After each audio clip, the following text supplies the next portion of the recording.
దేవుని వాక్యాన్ని చదువుకుందాం. ఆదికాండము 2వ అధ్యాయం 10వ వచనం నుండి 14వ వచనం వరకు ఈరోజు ధ్యానాంశంగా చదువుకుందాం. నేను చదువుతాను, బైబిల్లో అలా ఉందో లేదో అందరూ గమనించండి. క్రైస్ట్ టిప్ సెంటర్లో ప్రతి ఒక్కరు బైబిల్ కలిగి ఉండాలి. దేవుని వాక్యాన్ని శ్రద్ధగా చదవాలి. ఉన్నట్టుగా దేవుని వాక్యాన్ని మనం పఠించాలి. వాక్యపు లోతుల్లోనికి మనం వెళ్ళాలి. ఆదికాండము 2వ అధ్యాయం 10వ వచనం నుండి 14 వరకు నేను చదువుతాను, జాగ్రత్త వినండి. మరియు ఆ తోటను తడుపుటకు ఏదేనులో నుండి ఒక నది బయలుదేరి అక్కడ నుండి చీలిపోయి 4 శాఖలాయను. మొదటి దాని పేరు పీషోను. అది హవీలా దేశమంతటి చుట్టూ పారుచున్నది. అక్కడ బంగారం ఉన్నది. ఆ దేశపు బంగారము శ్రేష్టమైనది. అక్కడ బోళమును గోమెదికములను దొరుకును. రెండవ నది పేరు గీహోను. అది కూషు దేశమంతటి చుట్టూ పారుచున్నది. మూడవ నది పేరు హిద్దెకెలు. అది అష్షూరు తూర్పు వైపున పారుచున్నది. 4వ నది యూఫ్రటీసు. ఫుట్నోట్లో దాన్ని ఫరాతు అని పిలిచారు. గమనించిన ప్రియులారా, ఆదికాండం హిబ్రూ భాషలో బెరేషిత్ అంటారు. బెరేషిత్ అనగా it's a book of beginnings. ప్రారంభాల గురించి ఆదికాండం తెలియజేస్తాం. ఆది యందు దేవుడు భూమి ఆకాశములను సృజించిన అనే మాటతో పరిశుద్ధ గ్రంథం ప్రారంభించబడింది. దేవుడు ఉన్నాడా లేడా అనే ప్రశ్న ఈ రోజుల్లో చాలామంది కలిగి ఉండొచ్చు. బైబిల్ నిర్ద్వందంగా ఒప్పుకుంటుంది దేవుడు ఉన్నాడు అని. అందును బట్టే ప్రారంభ వచనంలోనే దేవుడు అనే మాట మనం చూస్తాం. ఎలోహిం అనే మాట హిబ్రూ బైబిల్లో రాయబడింది. అనగా దేవుడు నిత్యం ఉండువాడు. ఆయనకి పెద్ద ఇంట్రడక్షన్ ఏం అక్కర్లా. ప్రారంభంలోనే దేవుడు అనే మాటతోనే బైబిల్ ప్రారంభించబడింది. ఆ తర్వాత లేఖన భాగాలని మనం చదువుతుంటే ఆ దేవుడు ఎలాంటి వాడు, మన జీవితాల్లో ఎలాంటి అద్భుతాలు చేస్తారు, ఆయన రక్షణ ప్రణాళిక ఎంత గొప్పది, సర్వ జగత్తును ఆయన ఎందుకు కలుగు చేశారు, ఇలాంటి విషయాలు తెలుసుకోవాలి అంటే బైబిల్ గ్రంథంలో తక్కిన పుస్తకాలు మనం చదువుతున్నాం. మోషే అనే దైవజనుడు క్రీస్తు పూర్వం 1500 సంవత్సరంలో ఆదికాండము, నిర్గమకాండము, లేవీకాండము, సంఖ్యాకాండం, ద్వితీయోపదేశకాండం అనే 5 పుస్తకాలు ఆయన రచించారు. వీటిని హిబ్రూలో తోరా అని, పెంటట్యూక్ అని పిలుస్తూ ఉంటారు. అనగా 5 పుస్తకాల సమాహారం. వీటిల్లో సమస్తము మనం గ్రహించవచ్చు. వాస్తవాన్ని పరిశీలన చేస్తే దేవుడు ఎందుకు సృష్టిని చేశాడు, ఆయన సృష్టి చేయడంలో ఆయన ఉద్దేశం ఏంటి, ఆయన ఎలాంటి వాడు, మనిషి ఎవరు, మనిషి ఎందుకు పతనం అయిపోయాడు, రక్షణ ప్రణాళిక ఎలాంటిది, దేవుడు ఒక జాతిని ఎన్నుకొని వారి ద్వారా తన యొక్క ఉద్దేశాలను ప్రపంచానికి ఎలా బయలుపరిచారో ఈ పంచఖండాలు చదవడం ద్వారా మనం తెలుసుకోవచ్చు. మొదటి అధ్యాయంలో సృష్టి క్రమాన్ని గురించి రాయబడింది. ఇప్పటికీ కూడా చాలామంది వైజ్ఞానికవేత్తలు, శాస్త్రవేత్తలు, విజ్ఞులు దేవుని వాక్యాన్ని చదివి ఆదికాండం మొదటి అధ్యాయంలో రాయబడిన సృష్టి క్రమం చాలా చాలా ఉన్నతమైంది, అందరూ నమ్మదగినది, ఉత్కృష్టమైనదని శాస్త్రవేత్తలు ఒప్పుకున్నారు. ప్రపంచంలో 2 రకాల శాస్త్రవేత్తలు ఉన్నారు. మొదటి రకం ఎవరంటే దేవుడు లేడని వాదించేవారు. రెండో రకమైన శాస్త్రవేత్తలు ఎవరంటే దేవుడు ఉన్నాడు అని నమ్మేవారు. ఎవల్యూషన్ని నమ్మే శాస్త్రవేత్తలు కొంతమంది అయితే దేవుణ్ణి నమ్మే శాస్త్రవేత్తలు మరికొంతమంది. అయితే ప్రపంచానికి ఎప్పుడు కూడా దేవుని నమ్మిన శాస్త్రవేత్తల ద్వారా అత్యద్భుతమైన మేలు జరిగింది. ప్రపంచంలో ఈ రోజున టాప్ 10 శాస్త్రవేత్తల లిస్ట్ మనం తీస్తే అందులో దాదాపుగా అందరూ కూడా దేవుని బిడలే ఉంటారు, క్రైస్తవులే ఉంటారు, యేసు ప్రభువును అంగీకరించిన వారే ఉంటారు. ఎందుకోసం అంటే దేవుడు వారిని ప్రపంచాన్ని దీవెనకరంగా చేశాడు. ఆదికాండం మొదటి అధ్యాయంలో రాయబడిన సృష్టి క్రమం అంతా కూడా వాస్తవమే అని చాలామంది శాస్త్రవేత్తలు రుజువుపరిచారు. అయితే 2వ అధ్యాయం నుండి మనం చదువుతుంటే ఇంకొంచెం ఎలాబరేషన్ మనకు కనబడుతుంది. దేవుడు 6 రోజుల్లో సృష్టిని చేసి 7వ రోజున విశ్రమించారు అని మొదటి అధ్యాయంలో మనం చూస్తాం కదా. 2వ అధ్యాయంలో ఆ సృష్టిని దేవుడు ఎలా చేశాడు, ప్రాముఖ్యంగా మనిషిని దేవుడు ఏ విధంగా చేసి ఏదేను తోటలో ఉంచారనే విషయాలు మనం 2వ అధ్యాయంలో చూస్తాం. 3వ అధ్యాయం నుండి the fall of a man, మనిషి ఎలా పతనమైపోయాడు, దేవుడు తన రక్షణ ప్రణాళికను ఎలా ఎగ్జిక్యూట్ చేశారు 3వ అధ్యాయం నుండి మనం చూస్తూ ఉంటాం. ఈ 2వ అధ్యాయంలో ఒక తోట మెన్షన్ చేయబడింది. దాని పేరు ఏదెను అని మనం పిలుస్తున్నాం. బైబిల్ గ్రంథంలో ఈడెన్ అనే మాట చూస్తాం. దానికి రమ్యమైనది, ప్లెజెంట్ అనే అర్థం ఇచ్చే ఏదెను తోట. నేను ప్రపంచంలో చాలా గార్డెన్స్ని విజిట్ చేశాను. అయితే నాకు ఎప్పుడు ఒక ఆలోచన ఏంటంటే, మనుషుల ద్వారా నిర్వహించబడుతున్న ఈ గార్డెన్సే ఎంత బ్యూటిఫుల్గా ఉంటాయి, ఎంత అందంగా ఉంటే దేవుడే స్వయంగా సిద్ధపరిచి మనిషికి ఇచ్చిన ఏదైనా తోట ఇంకెంత బాగుంటుందని. ఏదైనా తోటను ఊహలకు మించి మనం ఆలోచన చేయొచ్చు. ఎందుకంటే మానవ ఊహకు మించిన తోటది ఏదైనా తోట. దేవుడు దానికి నిర్మాణకుడు కాబట్టి ఆదాము హవ్వలను దేవుడు తీసుకొచ్చి ఏదైనా తోటలో పెట్టారు. వారికి కావాల్సిన దేవుడు సమకూర్చాడని బైబిల్లో మనం చూస్తున్నాం. అయితే ఆ ఏదైనా తోటల్లో అనేకమైన మంచి మంచి విషయాలతో పాటుగా దేవుడు ఒక నదిని దానిలో ఉంచాడని మనం చదువుకున్న వాక్య భాగంలో చూసాం. ఏదేను తోటను తడుపుటకు ఒక నదిని దేవుడు ప్రవహింపజేసి ఆ నదిని దానిలో ఉంచినప్పుడు అది 4 శాఖలైంది అని బైబిల్లో రాయబడింది.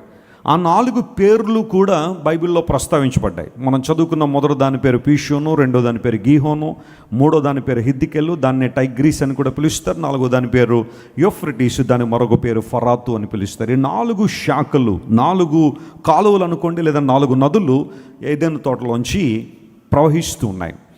గ్రీక్ హిబ్రూ భాషలో నది అన్న మాటకు నహార్ అనే పదం వాడారు. నహార్ అనగా ఏ స్ట్రీమ్, నిరంతరము ప్రవహించున్నది అని అర్థం. ప్రవహించున్నది నది. చూడండి, కొన్నిసార్లు కొన్ని చోట్ల కొన్ని రిజర్వాయర్స్ ఉంటాయి. వాటిని ఎందుకు ఉపయోగిస్తారంటే వాటర్ని రిజర్వ్ చేయడానికి, వాటర్ని ప్రిజర్వ్ చేయడానికి ఉపయోగిస్తారు. అయితే నదులు ఏం చేస్తుంటాయంటే ప్రవహిస్తూ ఉంటాయి. అనేక ప్రాంతాలు, గ్రామాలు, పట్టణాలు అవి తడుపుకుంటూ వెళుతూ చివరికి ఎక్కడో చోట సముద్రంలోనో లేకపోతే మరొక చోట కలిసిపోతూ ఉంటాయి. జీవ నదులు, ప్రవహించే నదులు. ప్రపంచంలో చాలా గొప్ప గొప్ప నదులు మనకు తెలుసు. నైలు నది గురించి మీలో చాలామంది చదువు ఉంటారు. అది ప్రపంచంలో అత్యంత పొడవైన నది అని పిలుస్తూ ఉంటారు. సుమారుగా 6 దేశాలు కలిపి ఆ నది ప్రవహిస్తూ ఉంటుంది.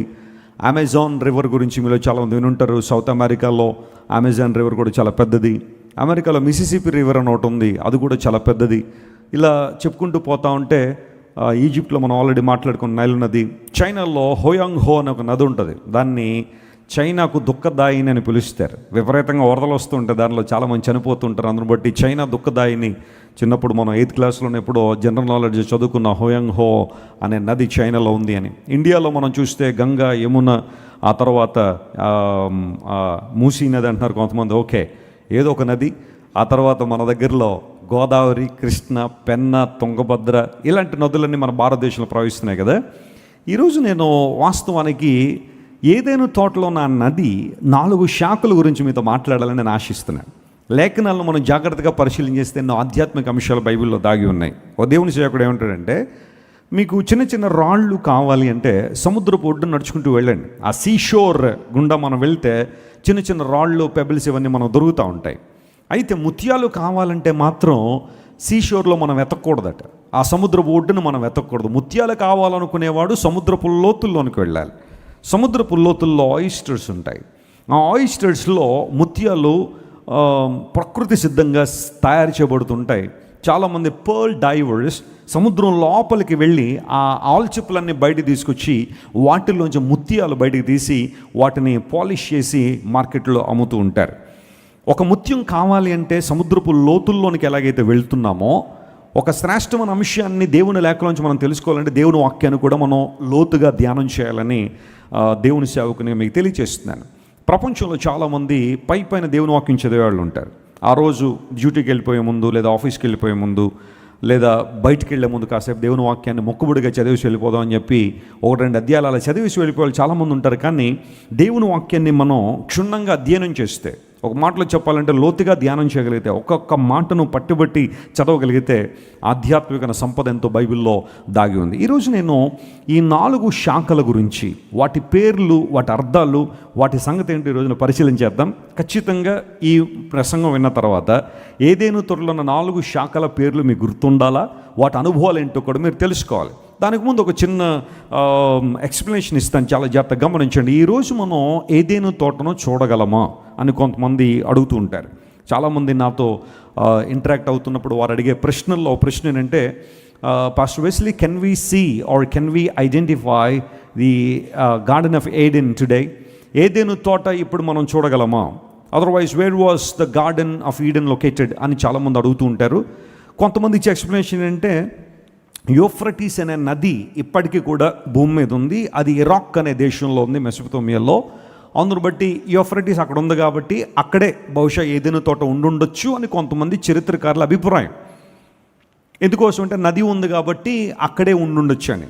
ప్రపంచంలో ఇప్పుడు ఎక్కడా మనం ఏదైనా తోటను చూడలేము. దేవుడు కొన్నింటిని మరుగు చేశాడు. ఎస్పెషల్లీ బైబిల్లో 2 విషయాలను దేవుడు మరుగు చేశాడు. ఒకటి ఏదైనా తోట, రెండవది మోషే సమాధి. ఆ 2 ఎక్కడున్నా ఎవరికీ తెలియదు. మోషే ఎక్కడ సమాధి చేయబడ్డాడనే విషయం తెలుసు, కానీ ఎగ్జాక్ట్ స్పాట్ అనేది ఎవరు గుర్తించలేకపోయారు. ఒకవేళ అదే కనుక జరిగి ఉంటే చాలామంది యూదులు ఆ ప్రాంతాన్ని ఇప్పుడు ఒక పుణ్యక్షేత్రంగా మార్చేసేవారు.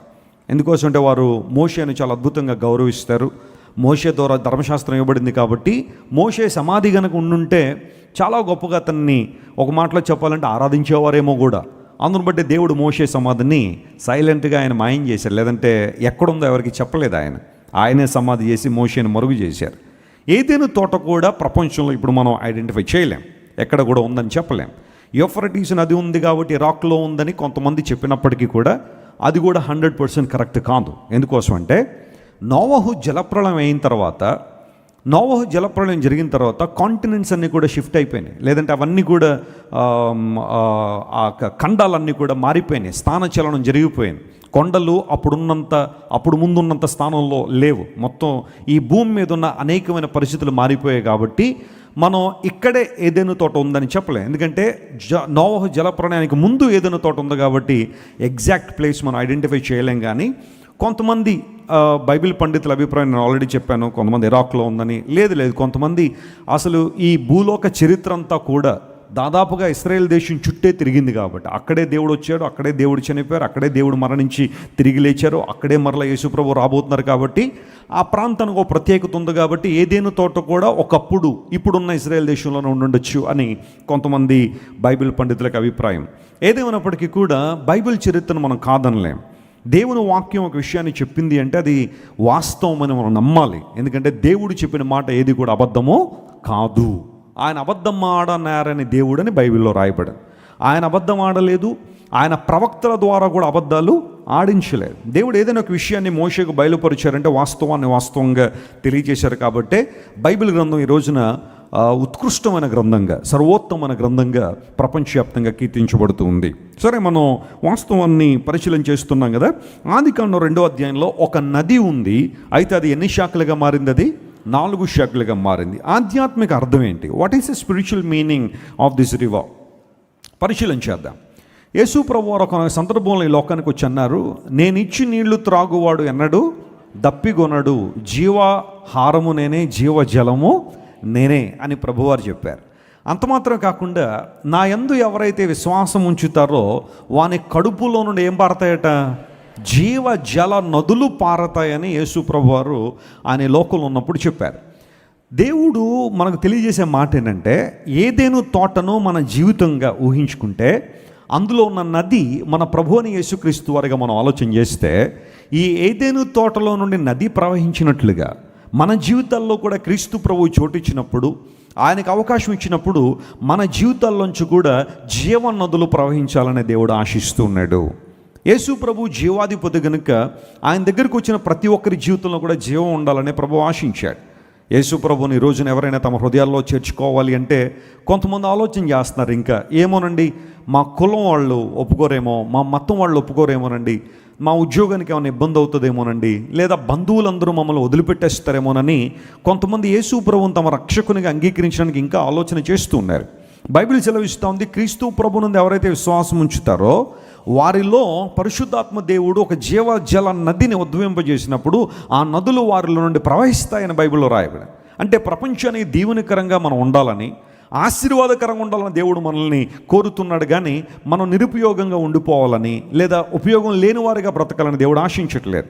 When you invite God into your life, there will be a stream that flows out of your life. నీ జీవితంలోంచి ఒక జీవన నది ప్రవహిస్తుందని బైబిల్లో రాయబడింది. ఆ నది 4 శాఖలైనట్టుగా క్రీస్తు ప్రభుని ఎవరైతే తమ జీవితాల్లో కలిగి ఉంటారో వారు ఇప్పుడు నేను చెప్పే ఒక 4 అనుభవాల్లో వారు ఎప్పుడు కూడా ముందుంటారు. 4 అనుభవాల్లో వారు ఎదుగుతూ ఉంటారు. ఆ 4 అనుభవాలు ఏంటో ఆ నదుల పేర్ల నుండి నేను కొన్ని విషయాలు మీతో మాట్లాడిన సందేశాన్ని ముగింపులో తీసుకొస్తాను. మొట్టమొదటి నది పేరు ఏమని చదువుకున్నాం చెప్పండి, అందరూ చెప్పండి. చదువుకున్నాం కదా దేవుని వాక్యంలో, పీషోను. అందరూ గట్టిగా చెప్పండి, పీషోను. ఇంగ్లీష్లో పైషన్ అని పిలుస్తూ ఉంటారు. సరే, ఈ పీషోను అనే నది దాని అర్థం ఏంటో, దాని యొక్క ఆధ్యాత్మిక వివరణ ఏంటో మీకు తెలియజేస్తాను, జాగ్రత్తగా గమనించండి. మొట్టమొదటి మాట మనం చదువుకున్నాం పీషోను. ఈ పీషోను అనే మాటకు డిస్పర్షన్ అని అర్థం. డిస్పర్షన్ అంటే వ్యాపించుట, విస్తరించుట అని అర్థం.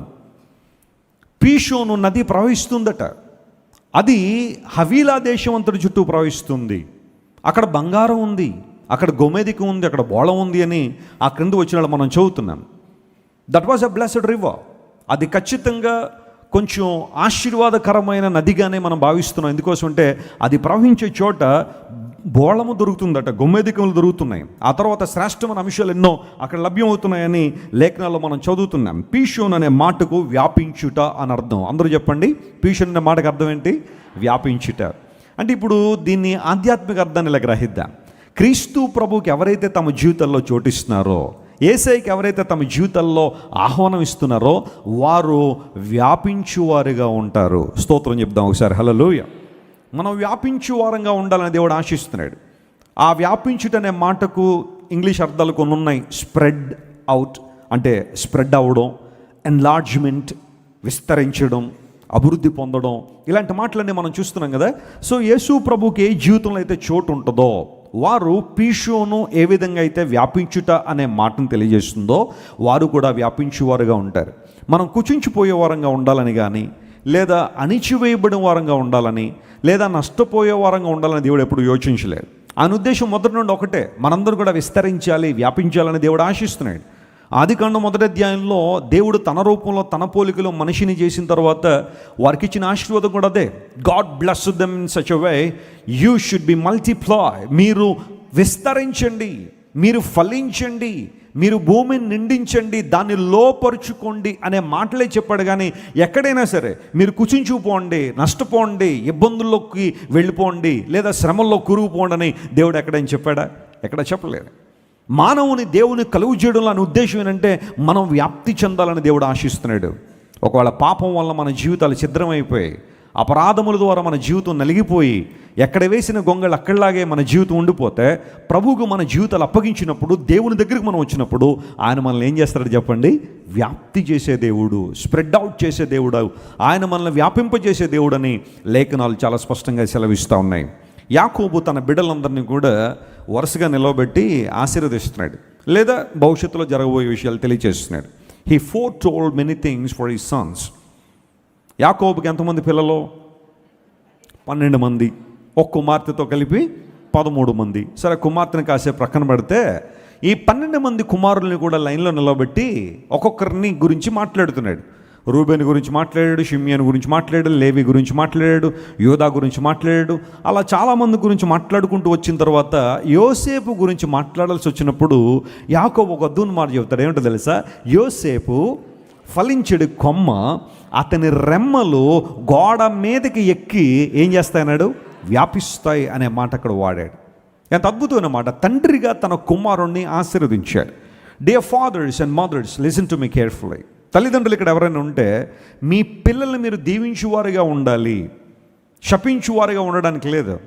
వారి జీవితాలను బట్టి, దేవుడు వారికి చేయబోయే కార్యాలను బట్టి మీరు స్తుతించి వారిని దీవించువారుగా ఉండాలి. యాకోబు దీవెన తన కుమారుడైన యోసేపుకు చాలా పనికొచ్చింది, లేదా ఉన్నతమైన స్థితికి రావడానికి సహాయపడింది. తల్లిదండ్రుల బిడ్డలను దీవించువారుగా ఉండాలి. నేను నా 3 కుమార్తెలను కూడా ఉదయాన్నే లేచిన తర్వాత my dear princess where are you, నా ప్రియ రాజకుమార్తెలారా ఎక్కడున్నారని పిలుస్తాను వాళ్ళు. అలా పిలవడంలో నా ఉద్దేశం ఏంటంటే వారు అలాగే బ్రతకాలని, దేవుడి నామానికి మహిమ తీసుకురావాలన్న ఆలోచన. కొంతమంది తల్లిదండ్రులు ఉంటారు అదేంటో కానీ పిల్లల్ని శాపగ్రస్తుల్లో చూస్తూ ఉంటారు. వీడు పుట్టిన తర్వాత మా బ్రతుకంతా నాశనం అయిపోయిందండి, మా కూతురు పుట్టిన తర్వాత మా జీవితం అంతా పాడైపోయిందండి అని వారి తప్పిదాలను, వారి యొక్క అక్రమమైన జీవితాలను, వారి యొక్క అనాలోచిత నిర్ణయాలన్నీ కూడా పిల్లల మీద రుద్దేస్తూ ఉంటారు. వాళ్ళని శపిస్తూ ఉంటారు, తిడుతూ ఉంటారు. తప్ప అలా చేయకూడదు. దేవుని ప్రజలుగా మీ పిల్లలు మీరు ఆశీర్వదించేవారుగా ఉండాలి. ఇక్కడ యోసేపును యాకోబు దీవించాడు. అతని రెమ్మలు గోడ మీదకి ఏం చేస్తాయి? వ్యాప్తిస్తాయి. మీకు ఎప్పుడైనా గుర్తుంటే నేను ఒకసారి ఈ ప్రసంగం చెప్పాను. గోడ అంటే ఏంటి, ఆ గోడలు ఎలాంటి గోడల మీద యోసేపు వ్యాపించాడనే విషయాన్ని మీకు చెప్పాను. గుర్తుందా మీకు? ఆ మెసేజ్ గుర్తుందా? కొంతమంది గుర్తుంది, కొంతమంది గుర్తులేదు. చాలా ప్రయాసపడి చాలా రకాల లోతైన అనుభవాలు కొన్నిసార్లు మీకు ప్రకటిస్తున్నాం, మీరు కొంతమంది వినేసి వెళ్ళిపోతున్నారు. అయితే కొంతమంది చక్కగా పుస్తకాల్లో రాసుకుని మంచిగా మరలా వాటిని నెమరు వేసుకుంటూ దేవుని దగ్గరికి వస్తున్నారు. కొంతమంది మాది ఆల్బర్ట్ ఐన్స్టీన్ కన్నా ఎక్కువ ఐక్యూ ఉందండి మాకు, మేము ఒక్కసారి విన్నామంటే మెదడులో పెట్టేసుకుంటామని చక్కగా మీరు మెదడులో పెట్టుకున్నవారు కూడా చాలామంది, వాళ్ళని బట్టి కూడా దేవునికి మహిమే. సరే, కొంతమంది ఈ ప్రసంగాలను వింటూ దేవునిలో కొనసాగుతున్నారు. యోసేపు తన జీవిత ప్రారంభం చాలా బాగుంది. కానీ తన 17వ ఏటకు వచ్చేసరికి అప్పుడే ప్రపంచం తెలుస్తూ ఉంది, లోకం తెలుస్తూ ఉంది, మనుషులు ఎవరో తెలుస్తూ ఉన్నారు. ఆ పరిస్థితిలో యోసేపును సొంత అన్నలే తీసుకెళ్ళి గోతులో పడేశారు. కారణం ఏంటంటే యోసేపు మీద ఉన్న అసూయ, ఆ జెలసీ అనేది పనిచేసింది అక్కడ.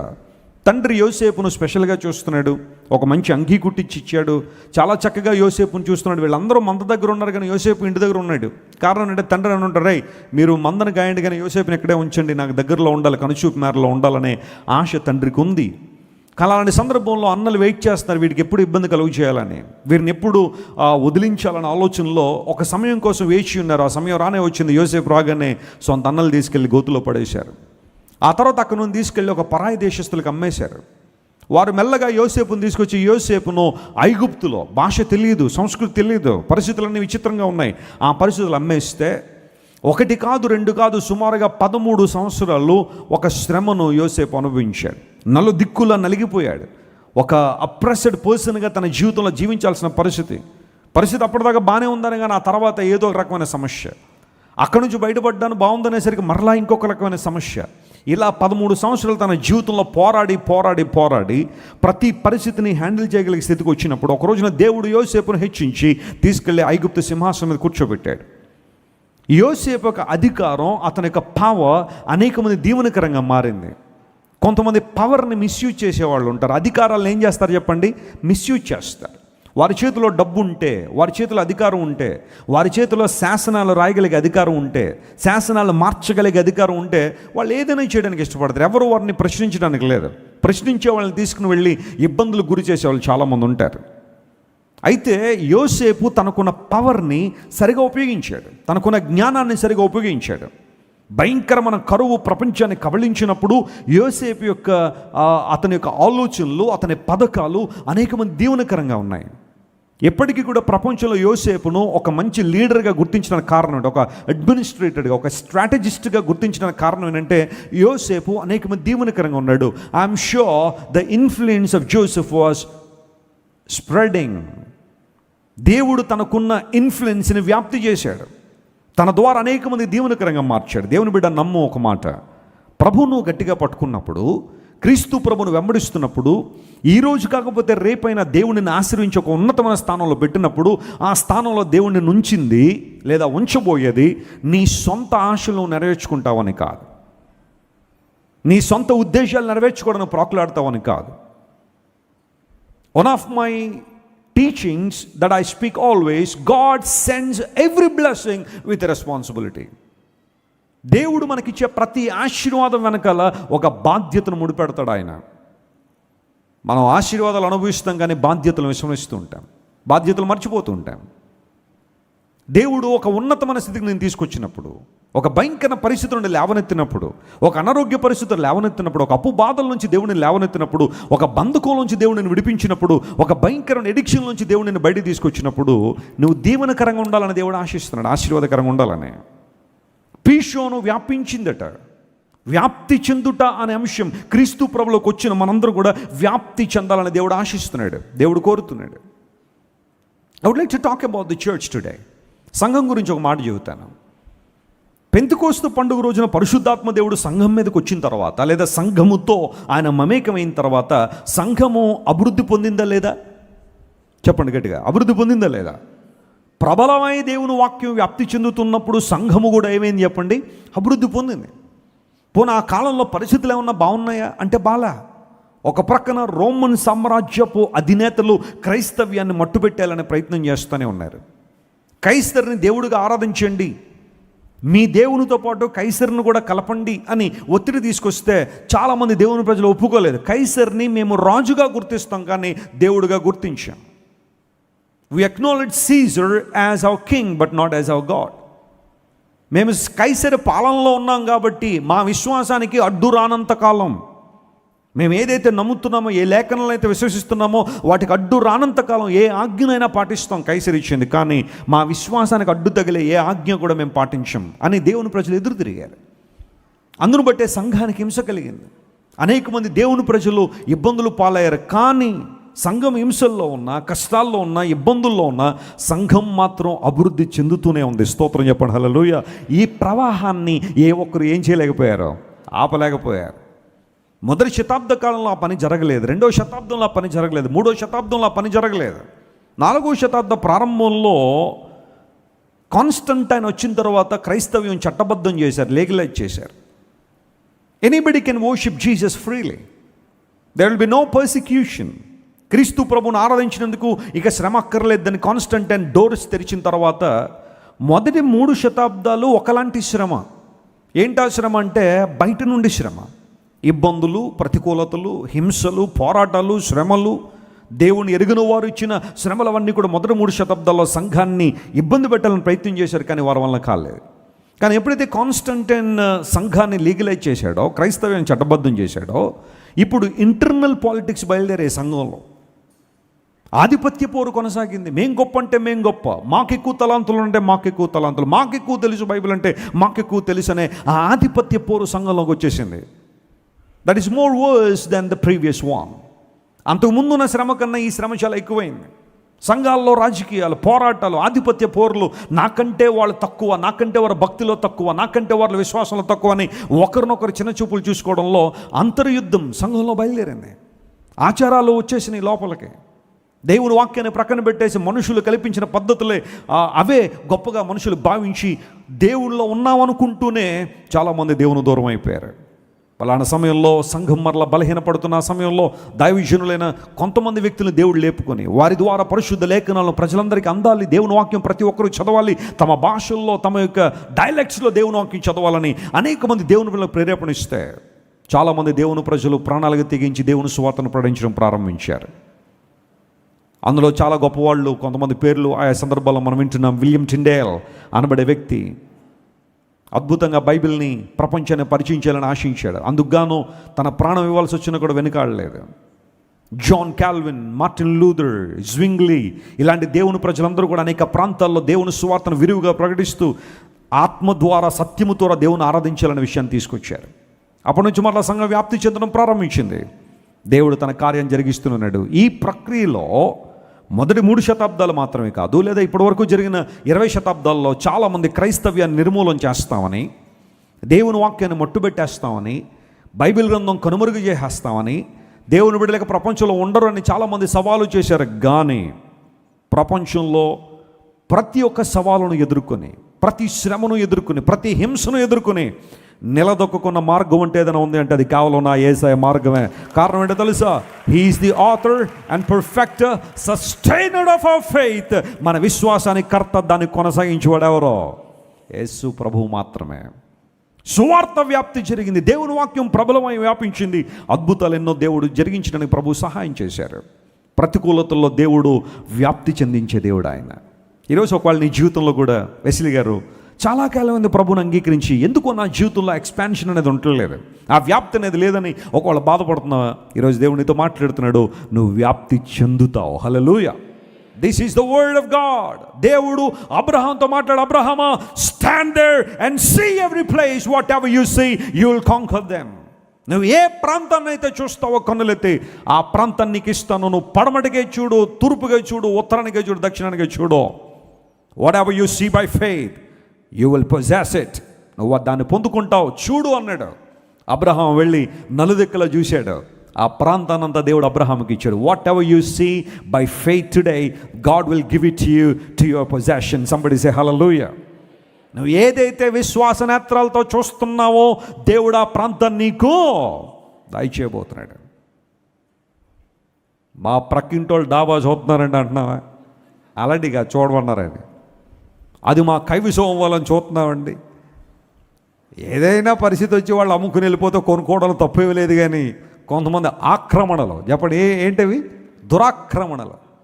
ఇంటి స్థలం ఖాళీగా ఉండంటే పక్కన ఆక్రమించేసుకునే ప్రయత్నం కొంతమందికి. అలాంటివి కాదు. See by faith. నువ్వు ఎక్కడ ఉండాలనుకుంటున్నావో, ఎలా దేవుని చేతిలో వాడబడాలనుకుంటున్నావో, ఎలాంటి ఆశీర్వాదకరమైన పరిస్థితులు ఉండాలనుకుంటున్నావో, look by faith and God will fulfill that. నువ్వు వ్యాపిస్తావు. ఒకవేళ ఇక్కడ ఎవరైనా బిడ్డలు లేని తల్లిదండ్రులు ఉన్నారా? ఇక్కడ బిడ్డలు లేని భార్యాభర్తలు ఉన్నారా? దేవుడు మీ జీవితంలో అద్భుతం చేయనుగాక. హల్లెలూయా. ఇక మీ కుటుంబం వ్యాప్తి చెందదు, మీ వంశాభివృద్ధి అవ్వదు అని కొంతమంది ఎవరైనా నిన్ను చూసి హేళనగా మాట్లాడుతున్నారేమో. Trust the Lord and believe in his power. దేవుని శక్తిలో ఆయన విశ్వాసం ఉంచి ఆయన కృపలో ముందుకు సాగిపో దేవుడు గొప్ప కార్యాలు నీ జీవితంలో జరిగిస్తాడు. ఆశ్చర్యకరమైన సంగతులు జరిగిస్తాడు ఆయన. నువ్వు వ్యాపిస్తావు. Joshua chapter 6 and verse 27. యెహోషువ గ్రంథం 6వ అధ్యాయం 27వ వచనం తీయండి ఒకసారి. యెహోషువ గ్రంథం 6వ అధ్యాయం 27వ వచనం. అందులో ఈ మాట ఉంది, యెహోవా యెహోషువకు తోడయుండను గనుక అతని కీర్తి, ఈ మైక్ అతని కీర్తి దేశమందంతటా ఏమైందంట? వ్యాపించెను. చెప్పండి ఆ మాట అందరూ చెప్పండి ఒకసారి. యెహోవా యెహోషువకు తోడయుండను గనుక. ఆ రెఫరెన్స్ అలాగే ఉంచున్నాను. ఇప్పుడు యెహోషువ అనే పేరు తీసి మన పేరు రాసుకుందాం అక్కడ. రాద్దామా? ఓకేనా? ఓకే, నేను నా పేరు పెట్టి చదువుతాను, మీ పేరు పెట్టి చదవండి. రెడీ? 1 2 3 గో. యెహోవా జాన్ వెస్లీకి తోడయుండను గనుక అతని కీర్తి దేశమందంతటా ఏమైంది?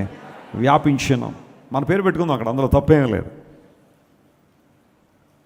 దేవుడు మనకు తోడుంటే, దేవుణ్ణి మనం తోడుగా చేసుకుంటే మన కీర్తి ఏమవుద్దట?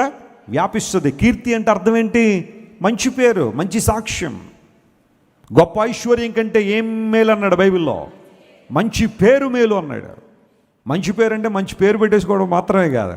చాలామంది అంటారు, వెస్లీ గారు మా అబ్బాయికి మంచి పేరు పెట్టేయాలండి, మా మనవడికి మంచి పేరు పెట్టేయాలండి. మంచి పేర్లే పెడతాం. అన్ని బైబిల్లో పేర్లు చాలా మటుకు మంచి పేర్లే.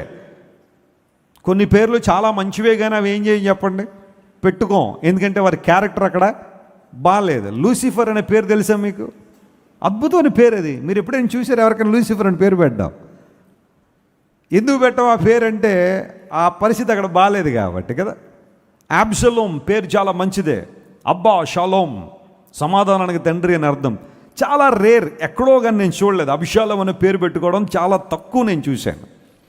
యూజువల్గా అందరం దావీదు, శామ్యూలు, ఈ పేర్లన్నీ ఎక్కువ పెట్టేయడానికి ఇష్టపడతాం, కానీ ఆ పేర్లు ఎక్కువగా పెట్టుకోవడానికి ఇష్టపడరు. యూదా ఇస్కరియోతు ఎవరికైనా పెట్టారండి పేరు? యూదా చాలా మంచి పేరే. స్తోత్రం అనే పేరు, జూడ్ అనే పేరు కొంతమంది పెట్టుకుంటారు అనుకోండి. ఇస్కరియోతు అనేది ఒక ప్రాంతం పేరు అది. దేవుడు యెహోషువకు తోడై ఉన్నాడు కనుక అతని కీర్తి దేశమంతా వ్యాపించింది. People started admiring him. అతనికి ఉద్దేశాలు, అతనికి యుద్ధ పోరాట పటిమను చాలామంది గుర్తించడం ప్రారంభించారు. Is the leader in the presence of God. దేవుని సన్నిధిలో చక్కని నాయకుడిని గుర్తించారు. మోషే నాయకత్వంలో యెహోషువ చాలా చక్కగా తీర్చిదిద్దబడ్డాడు. మోషే నాయకత్వంలో యెహోషువ అన్ని విషయాలు దేవుని నుండి నేర్చుకోవడం ప్రారంభించాడు. కొన్ని సందర్భాల్లో మోషే గుడారం నుంచి బయటకు వచ్చేసిన యెహోషువ వచ్చేవాడు కాదట. He was still waiting upon God to shape his life. మోషే గతించిపోగానే దేవుడు యెహోషువను ఏం చేశాడు? నాయకుడిగా నియమించాడు, బాధ్యతలు నిర్వహించాడు. మోషే సుమారుగా 40 సంవత్సరాలు ఇశ్రాయేలు ప్రజల్ని ఐగుప్తు నుండి అరణ్య దిశగా నడిపించుకుంటూ వచ్చాడు. కానీ దేవుని ప్రజలు ఎవరి నాయకత్వంలో కనాన్ దేశంలో అడుగుపెట్టారో? యెహోషువ నాయకత్వంలో. He possessed the land of God and divided into major parts for his people.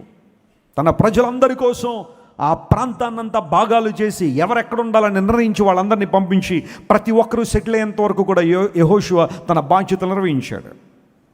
తన జీవిత కాలంలో దేవునికి మహిమను తీసుకొచ్చిన యెహోషువ, దేవుడు అతనికి తోడై ఉన్నాడు కనుక అతని కీర్తి వ్యాపించింది.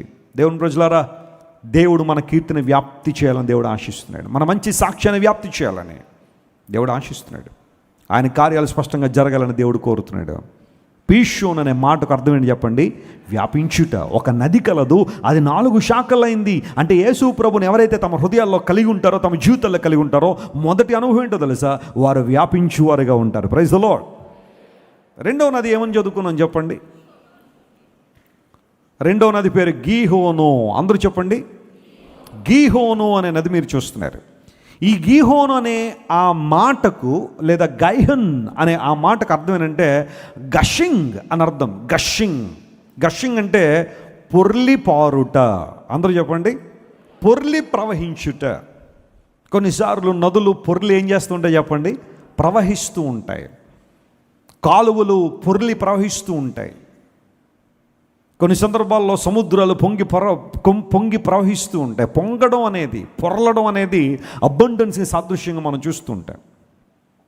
పొంగుట అనేది, పొర్లుట అనేది ఆ మాట మనం చూస్తున్నాం కదా. గీహోన్ అనే మాటకు గషింగ్ అని అర్థం, అనగా పొర్లి పారుట అని అర్థం. దాన్ని ఆధ్యాత్మిక పరిభాషలో మనం నేర్చుకునే అంశం ఏంటంటే, ఎవరైతే క్రీస్తు ప్రభువుకి అన్ని విషయాల్లో ప్రాధాన్యత ఇస్తారో, క్రీస్తు ప్రభు అనే నదిని తమ హృదయంలో కలిగి ఉంటారో, వారిలో ఉండే రెండో అనుభవం ఏంటంటే వారిలో పొర్లి పారే అనుభవాలు ఉంటాయి. స్తోత్రం చెప్దాం ఒకసారి. ఏం పొర్లి పారుతుంది అంటే కోపం కాదు, మత్సరం కాదు, ద్వేషం కాదు. లోకంలో ఇవన్నీ పొర్లి పారుతాయేమో కానీ దేవుని బిడ్డల్లో ఏం పొర్లి పారుతుందట? ప్రేమ, సంతోషం, క్రీస్తు సంబంధమైన లక్షణాలు మనలో పొర్లిపారే అనుభవం. ఆ కారణాన్ని బట్టే కీర్తనాకారుడు అంటాడు, నా గిన్నె నిండేమవుతుంది? పొర్లుతుంది. మై కప్ ఓవర్ఫ్లోస్ అనే మాట వాడాడు. నా గిన్నె నిండి పొర్లుతుంది అంటే మొదట మన గిన్నె నిండి పొర్లి ప్రవహించేటప్పుడు ఇతరులకు కూడా దేవునికరంగా ఆశీర్వాదకరంగా మనం ఉండాలని దేవుని యొక్క ఆలోచన. 23వ కీర్తనలో దావీదు భక్తుడు ఆ మాట రాసినప్పుడు అతని జీవితంలో దేవునితో సహవాసం ఉంది. ప్రభువుని కాపరిగా ఉంచుకున్నాడు. ప్రభు ఎక్కడికి వెళ్తే అక్కడికి పచ్చిక బయలులో ప్రయాణం చేశాడు. శాంతికరమైన జలముల వద్ద నివసించాడు. గాఢాంధకరలో ప్రయాణం చేయాల్సి వచ్చినా భయపడలేదు. దేవుని దుడ్డుకరను, ఆయన దండమును ఆదరణగా చేసుకుని దేవుడు నాకు తోడయ్యున్నాడనే ధైర్యంతో ముందుకు సాగిపోయాడు. ఆ కారణాన్ని బట్టే దేవుడు నూనెతో నా తల అంటి ఉన్నాడు, నా గిన్నె నిండి పొర్లుతుందనే మాట వాడాడు. యూజువల్గా గొర్రెలకు భోజనం పెట్టేటప్పుడు లేదా వాటికి ఏదైనా కొన్ని రకాలైన ఆహార పదార్థాలు పెట్టినప్పుడు పూర్వదినాల్లో ఒకలాంటి గిన్నెను వాడేవారట, లేదా ఒకలాంటి ఆ యొక్క పరిస్థితుల్లో వాటికి భోజనాలు పెడుతుండేవారు. He was identify himself as a lamb and God to a shepherd. దేవుడు నాకు కాపరిగా ఉన్నాడు కాబట్టి నా గిన్నె ఎప్పుడు నిండుతూనే ఉంటుంది అనగా దేవుడు మనకు సమృద్ధిని దయచేసే దేవుడు. స్తోత్రం చెప్పండి, హల్లెలూయా. యోవేలు గ్రంథం 2వ అధ్యాయంలో ఒక మాట నాకు చాలా ఇష్టం. దేవుడు తన ప్రవక్త అయిన యోవేలు ద్వారా మాట్లాడిన మాటను పరిశీలన చేద్దాం. చాప్టర్ 2:24, 2వ అధ్యాయం 24వ వచనంలో యోవేలు గ్రంథంలో ఈ మాట రాయబడింది. జాగ్రత్తగా చదవండి. కొట్లు ధాన్యముతో నిండుతాయి, కొత్త ద్రాక్షారసము, క్రొత్త తైలమును గానుగులకు పైగా పొర్లి ఏమవుతాయట? పారుతాయట. హల్లెలూయా. యోవేలు ద్వారా దేవుడు మాట్లాడుతున్నాడు. యోవేలు గ్రంథంలో 2వ అధ్యాయంలో చాలా శ్రేష్టమైన ఆధిక్యతలు, శ్రేష్టమైన ప్రవచనాలు రాయబడ్డాయి. క్రొత్త ద్రాక్షారసము, క్రొత్త తైలము గానుగులకు పైగా పొర్లి ఏమవుతుంది? పారుతుంది. Abundance of God's grace and God's joy. ద్రాక్షారసము ఆనందానికి సాదృశ్యం, సంతోషానికి నిదర్శనం. క్రీస్తు ప్రభువుని కలిగి ఉన్న వారిలో చెప్పండి, ఆనందం ఏమవుతుంది? పరవళ్ళు దొరుకుతుంది, సంతోషం పొర్లి పారుతుంది. అదే క్రీస్తు ప్రభు లేని జీవితాల్లో ఏం పారుతుంది చెప్పండి? దుఃఖం, వేదన, భయంకర పరిస్థితుల్లో. ఈరోజు మీరు న్యూస్ పేపర్ చూస్తే TV9లో ఒక అమ్మాయి యాంకర్గా పనిచేసి ఆమె సూసైడ్ చేసుకుని చనిపోయింది. ఆమెను రోజు ప్రతి ఒక్కరు చూసారు. TV9లో చాలా అద్భుతంగా వాగ్దాటితో, చాలా క్లారిటీతో వార్తలు చదివేది. And she was a wonderful writer also. కొన్ని రకాల న్యూస్ పేపర్స్లో ఆమె ఆర్టికల్స్ కూడా ప్రచురం చేశారు. స్వేచ్ఛ అనే అమ్మాయి ఫస్ట్ మ్యారేజ్ బ్రేక్ అయిపోయిందట. రెండోసారి మరలా ఎవరితోనో వివాహం చేసుకోవాలని ఆశించింది. వారిద్దరు మాట్లాడుకోవడం ప్రారంభించారు, ప్రేమించుకోవడం ప్రారంభించారు. మరి ఏమైందో తెలియదు. వారిద్దరి మధ్య ఏం విభేదాలు వచ్చాయో, గొడవలు వచ్చాయో తెలియదు. చాలా చక్కగా ఉన్న అమ్మాయి, అన్ని పరిస్థితులు బాగున్న అమ్మాయి సూసైడ్ చేసుకుని చచ్చిపోయింది. ఎందుకు అంటే సంతోషం లేదు. డబ్బులు లేవా అంటే బోళ్ళు ఉన్నాయి, ఆఫర్స్ లేవా చేతులు అంటే చాలా ఉన్నాయి. ఆమె ఎక్కడికి వెళ్తే అక్కడ ఆ టీవీ యాంకర్గా ఆమెకు అద్భుతమైన వెల్కమ్ చెబుతారు ఆమె యొక్క జ్ఞానాన్ని బట్టి. But still there is no peace, no joy. లోకంలో ఇలాంటి సంగతులు ఎన్నో జరుగుతున్నాయి. ప్రతిరోజు ఎన్నో సంఘటనలు లిఖితం అవుతున్నాయి చరిత్రలో. సంతోషం లేక, ఆనందం లేక అన్నీ ఉన్నాయి చాలామంది. కానీ ఏదో నిరాశ, ఒక ఒంటరితనం, కావాల్సిన వాళ్ళు ఎవరో నో చెప్పారని లేదా వద్దన్నారని ఆ అసహ్యం జీవితం మీద వచ్చి నేను బ్రతకడం ఎందుకు, చచ్చిపోవడం బెటర్ అని చాలామంది రకరకాల ప్లానింగ్ చేసుకునే వాళ్ళు కూడా చాలామంది ఉన్నారు. But the Bible says, whenever you invite Jesus into your heart, the second river, Gihon means gushing, పొర్లి పారడం అనగా క్రొత్త ద్రాక్షారసం, క్రొత్త తైలము పొర్లి పారుతుంది. దేవుడు నూతన అనుభవాలతో, నూతన సంతోషంతో, నూతన అభిషేకంతో మనల్ని నింపును గాక. హల్లెలూయా. That's a promise of God for all of us today. నీ జీవితంలో దుఃఖం ఏలుబడి చేస్తుందా? ఏడుస్తున్నావా ప్రతి చిన్నదానికి? అధైర్యపడిపోతున్నావా? ఇంకా బ్రతుకు లేదండి, జీవితం లేదండి, పరీక్షలో ఫెయిల్ అయిపోయావని బాధపడుతున్నావా? ఉద్యోగం రావట్లేదని వెసిలి గారు గతించిన 5 సంవత్సరాల నుంచి 6 సంవత్సరాలు చేయని ప్రయత్నం లేదు, ఇంకా నాకు రాదేమో, ఇంకా నా జీవితం వేస్ట్ అని ఒక నిరుత్సాహంలోనే ఉన్నావా?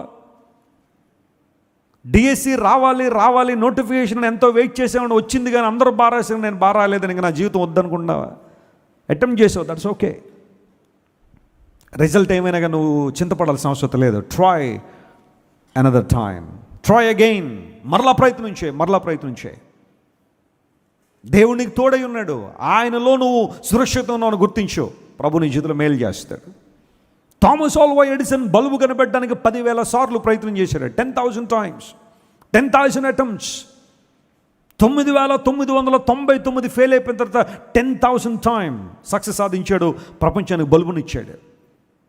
ఎవరు అడిగారు, ఇన్నిసార్లు ఓడిపోయావు కదా, ఇన్నిసార్లు నీ ప్రయత్నంలో విఫలమయ్యావు కదా, నీకు చిరాకు రాలేదా, వెనుకడుగు వేయాలని ఆలోచన ఎందుకు రాలేదని అడిగితే ఆయన అన్నాడు, ప్రతి ఫెయిల్యూర్లో నేను ఒక పాఠాన్ని నేర్చుకుంటూ వచ్చాను. ఇంకా బెటర్గా ఎలా చేయొచ్చు, ఇంకా బెటర్గా నేను ఎలా నన్ను తీర్చిదిద్దుకోవద్దని ఆలోచన చేసి ఎట్టకేలకు నేను సఫలత సాధించాను. ఒక గ్రాహం బెల్ ఒక ఫోన్ను ప్రపంచానికి పరిచయం చేశాడంటే, ప్రపంచానికి ఆ ఫోన్ ఇవ్వడంలో గ్రాహం బెల్ చాలాసార్లు ఫెయిల్ అయిన తర్వాతే సక్సెస్ సాధించాడు. ఈ రోజున మనం ఫోన్ ఎత్తగానే ఏమంటాం చెప్పండి? ఫస్ట్ వర్డ్ ఏం మాట్లాడతాం? హలో అంటాం కదా. హలో అనేది వాస్తవానికి గ్రాహం బెల్ గారు మాట్లాడాలనుకుంటే అమ్మాయి పేరనమాట. హలో అనే ఫస్ట్ టైం మాట్లాడాడు ఆయన. తనకు బాగా కావాల్సిన మరి భార్య అని కొంతమంది అంటారు, లేదంటే స్నేహితురాలు అని అంటారు, వాట్ ఎవర్, ఆమెకు ఫోన్ చేశాడట ఫస్ట్ టైం. హలో అన్నాడట. అక్కడి నుంచి ఇంకా ఫోన్లో అందరూ అని ఏంటి చెప్పండి, hello hello hello hello hello. మంచిదే. చాలాసార్లు ఫెయిల్ అయిన తర్వాత కానీ గ్రాహం బెల్ ఫోన్ ఇవ్వలేదు. ఈ రోజున ఫోన్లో వచ్చిన ఆ ట్రాన్స్ఫర్మేషన్ చూడండి. నేను హై స్కూల్ చదువుతున్న సమయంలో మాకు ఫోన్ వచ్చింది మా ఇంటికి, BSNL connection, white colour phone, beetle అనే ఉంటుంది దాని మీద. ఆ ఫోన్ చూడగానే ఎంత ఆనందం అనిపించేదో. నేను మా అక్క మా తమ్ముడు ముగ్గురు ఆ ఫోన్ దగ్గరే కూర్చునేవాళ్ళం. ఎవరైనా ఫోన్ చేస్తారేమో, ఎవరు చేసేవాళ్ళు కాదనుకోండి. బట్ ఫోన్ వస్తే ఫస్ట్ మేము ఎత్తాలని ఆలోచన. మార్కెట్లో రకరకాల ఫోన్లు ఆ తర్వాత రావడం, ఆ తర్వాత వెంటనే మోటరోలా వాళ్ళు ఫస్ట్ సెల్ ఫోన్ తీసుకొచ్చారు. సిమన్స్ అనే ఒక కంపెనీ ఫోన్లు తీసుకొచ్చారు. వాకీ టాకీ సైజులు ఉండవు, ఇంత సైజులో. బట్ అవి కూడా ఎక్కడో పెట్టుకుని అందరికీ కనబడేలా చక్కగా చాలామంది తిరుగుతుండేవారు. ఆ ఫోన్లో మాట్లాడాలంటే ఇన్కమింగ్ 75 రూపాయలు, అవుట్ గోయింగ్ 150 రూపాయలు. బట్ స్టిల్ కొంతమంది వాడారు. అలా మెల్లగా రేట్లు తగ్గుంటూ వచ్చాయి. ఈ లోపల రిలయన్స్ వచ్చింది ఒక రోజున, ఫోను ఉచితం ఫోను అన్నాడు. లేకపోతే ముందు మాట్లాడేసుకొని తర్వాత ఫోన్లు బిల్లు కట్టండి అని. మరి ఆ టైంలో ఈ మాత్రం సైజు సిల్వర్ ఫోన్లు మీరు ఎంతమంది తీసుకున్నారో కానీ చాలామంది తీసుకున్న మాట్లాడేసి గోదావరిలో ఇసిరేసేవారు వాటిని బిల్లు కట్టలేక. ఆ తర్వాత మెల్లగా ఇప్పుడు ఫోన్లన్నీ అందరి చేతులకు అందుబాటులో వచ్చినాయి, ఫ్రీగా ఇచ్చేస్తున్నారు కదా. ఏదో నెలకి కొంత కనుక రీఛార్జ్ చేస్తే ఆ ఫోన్లన్నీ ఫ్రీగా. ఈ రోజులో ఒక్కొక్కళ్ళకి ఒకటా ఫోను, ఎన్ని 2, కొంతమంది 3 సిమ్ములు, ఫ్యామిలీ కోసం ఒకటి, ఫ్రెండ్స్ కోసం ఒకటి, చర్చ్ కోసం ఒకటి, 3 ఫోన్లు క్యారీ చేస్తారు చాలామంది ఈ రోజుల్లో. లేదా కొంతమంది 4-5 నెంబర్లు కూడా ఉండొచ్చేమో. కనీసం 2 అన్నా మెయింటైన్ చేసేవాళ్ళు. ఎందుకంటే డ్యూయల్ సిమ్ వచ్చేసింది కదా ఇప్పుడు, ఒక ఫోన్లోనే 2 సిమ్ములు. గ్రాహం బెల్ చాలా ప్రయాసపడ్డాడు దానికోసం, ఆ ఫోన్ తీసుకురావడానికి. టెక్నాలజీ తప్పు నేను అంటలేదు, ఫోన్లు తప్పు నేను అంటలేదు, ఇంటర్నెట్ తప్పు నేను అంటలేదు. కానీ దాన్ని ఎలా వాడుకుంటున్నాం, ఎలా వాటిని వినియోగిస్తున్నాం అన్న దాని మీద నీ జీవితం ఆధారపడి ఉంది. కొంతమంది వ్యర్థమైన వాటి కోసం వినియోగించే వాళ్ళు ఉంటారు, కొంతమంది మంచి వాటి కోసం ఏం చేస్తారు చెప్పండి, వినియోగించే వాళ్ళు ఉంటారు. ఏది ఎప్పుడు ఎక్కడ ఎలా వినియోగించాలనే ఆత్మజ్ఞానం నీలో ఉండాలి. అంతేగాని కోతికి కొబ్బరికాయ దొరికినట్టుగా వినియోగించడానికి వీల్లేదు. కోతికి కొబ్బరికాయ ఇచ్చారట ఎవరో మీలాంటి వాళ్ళు ఇస్తే, అది పైన పీస్ అంతా తినేసి పక్కన పడేసిందండి. అసలు కొబ్బరికాయలో ఏం తినాలి? పెంక ఎలా తింటారమ్మా? కొబ్బరికాయలు ఏం తినాలా? లోపల ఉన్న గుంజు కదా, ఆ కొబ్బరి కదా తినాలా. కోతి కొబ్బరికి ఇచ్చారంటే ఎవరో మీలాంటి వాళ్ళు దా అని చెప్పి ఇస్తే అది ఏం తిందంట? పీచి తినేసి కొబ్బరికింటే ఇలాగ ఉంటుంది అనుకుందండి. కొంతమంది కూడా ప్రతి వస్తువులు అలాగే వాడుతుంటారు, ఎలా ఉపయోగించాలని ఉపయోగించారు, అందును బట్టి ఇబ్బందులు పాలవుతూ ఉంటారు. ట్రై అగైన్, మరలా ప్రయత్నం చేయి.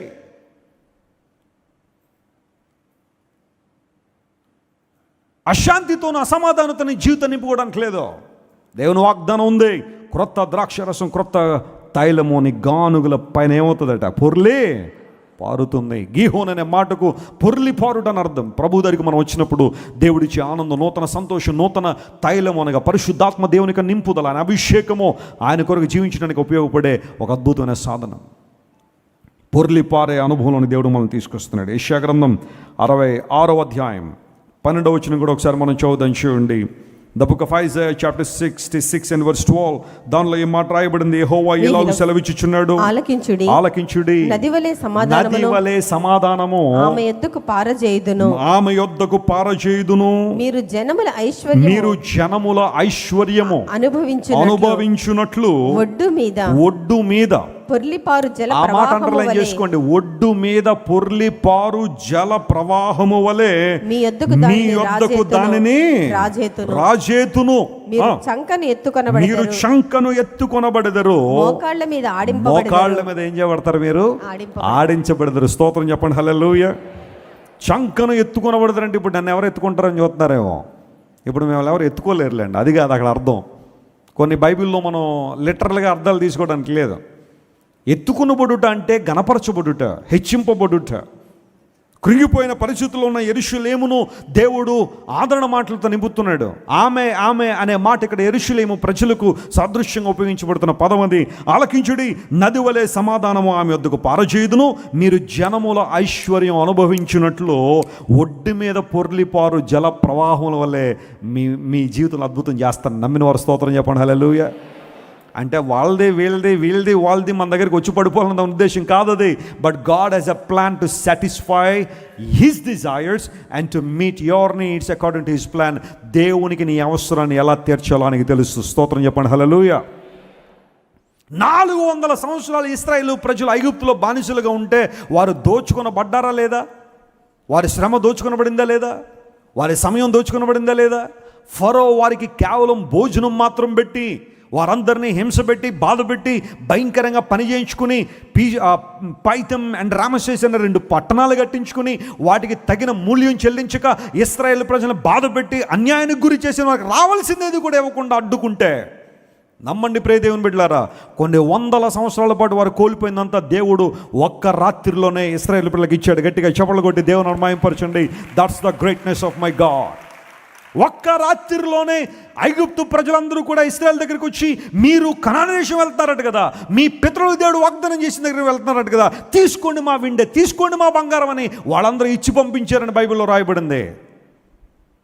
దేవుడు వారికి రావాల్సిందంతా తిరిగి ఇచ్చాడు.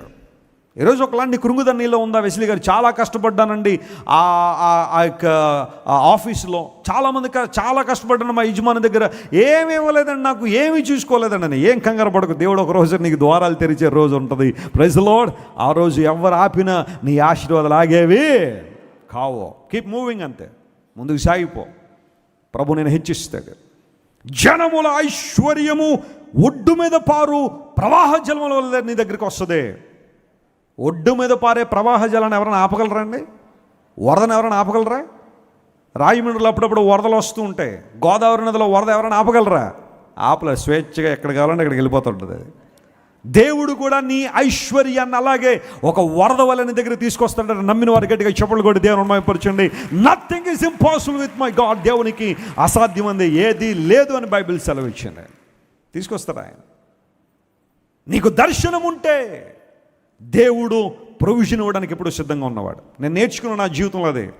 దేవుని కొరకు ఏదైనా కార్యం తలపెట్టాలన్నప్పుడు ఖర్చు గురించి ఆలోచన చేయను. అది ఎలా వస్తుంది, ఎవరిస్తారు, ఏంటి సంగతి అని ఆలోచన చేయను. దర్శనం ఉందా, నడిపించేది ఎవరు చెప్పండి? దేవుడే. ఆనం రోటరీ హాల్లో మీటింగ్ పెట్టడానికి 1000 రూపాయలు ఖర్చు అయ్యేది. నెలకు ఒకసారి పెట్టేవాడిని మీటింగ్. 2004-05 సంగతి చెప్తున్నాను నేను. 1000 రూపాయలు ఖర్చు. ఆ 1000 రూపాయలు కూడా ఉండేవి కదా నా దగ్గర. యవన బిడ్డలు అందరూ వచ్చి మీటింగ్లో పాల్గొన్న తర్వాత ఆఫరింగ్ వేస్తే 350 రూపాయలు, 400 రూపాయలు వచ్చేవి. మరి ఎక్కడ తీసుకురావాలి మిగతా 600? ఎలా కట్టాలి బిల్లు అనుకునే పరిస్థితి.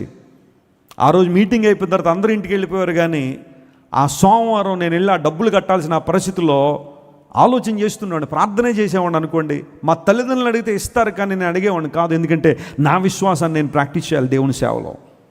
ఎవరో నాకు ఇస్తున్నారు, లేదంటే మా తల్లిదండ్రులు సపోర్ట్ ఉందని చెప్పి సేవలోకి వచ్చానని. అలా కాదు ప్రభు, నీ మీద నేను ఆధారపడదు, నువ్వే ద్వారాలు తెరవమని. 1000 రూపాయలు పెట్టి ఆనం రోటరీ హాల్లో ఒక మీటింగ్ పెట్టడానికి ఎన్నోసార్లు ఆలోచించి నేను ఈ రోజున క్రూసైడ్లు కావచ్చు, అనేక దేశాల్లో సభల కోసం కోట్లాది రూపాయలు ఖర్చు పెడుతున్నా ఉంటే అది కేవలం దేవుని కృప మాత్రం, కేవలం దేవుని కృప మాత్రం. దర్శనం అంతే. ఇది చేయాలనే ఆలోచన దేవుడు ఇచ్చినప్పుడు ముందుకు వెళ్ళిపోవడమే. అనేక సందర్భాల్లో బ్లెస్సీ గారు అడుగుతుంటారు, ఏమండి ఎక్కడ నుండి అవుతుందండి ఇంత విశ్వాసం మీకు? ఎస్, నా విషయంలో నువ్వు ఏదైనా గర్వపడాలనుకుంటే ఈ ఒక విషయంలో గర్వపడు. I'm a man of faith. I would like to exercise faith. విశ్వాసం ద్వారా ముందుకు సాగడం. పొర్లి పారుట గీహోన్ అనగా పొర్లి ప్రవహించే అనుభవం. నా గిన్నె నిండి ఏమవుతుంది? మన జీవితంలో ఏ ఒక్కరు కూడా అడుగంటుపోయిన గిన్నెలు కలిగి ఉండాలని దేవుడు ఆశించట్లా. ఎండిపోయిన వారంగా మనం ఉండాలని దేవుడు ఆశించట్లా. దావీదు గిన్నె ఒకరోజు ఎండిపోయిందేమో, అందును బట్టే ప్రభువా నా సారము వేసవి కాలం ఏమైపోయింది? ఎండినట్టు ఆయన. నీ చెయ్యి నా మీద బరువుగా అయిపోయింది ప్రభువా. దేవుని సన్నిధిలో అడిగాడు, దేవుని సన్నిధిలో ఒప్పుకున్నాడు, ప్రభువా నా సారం ఎండిపోయింది. కారణం ఏంటంటే దావీదు యొక్క బలహీనత, అతని యొక్క పాపం అతను ఎండ చేసింది. కానీ ఎప్పుడైతే ప్రభు దగ్గరికి వచ్చాడో, దేవుని కృపా సమాధానాన్ని ఎప్పుడైతే ఆశ్రయించాడో, దేవుడు నింపడం ప్రారంభించాడు, పొర్లి ప్రవహించేలా ప్రారంభించాడు. ఇక్కడ ఉన్న ప్రతి కుటుంబాన్ని నేను అడుగుతున్నాను దేవుని సేవకునిగా, ప్రే లైక్ దిస్, ప్రభువా మా కుటుంబం పొర్లి ఏమవ్వాలా? ప్రవహించాలా, పొర్లి పారాలా. ఏంటి? దెబ్బలాటలో. కొన్ని కుటుంబాల్లో ఏం ప్రవహిస్తారో చెప్పండి? దెబ్బలాటలో.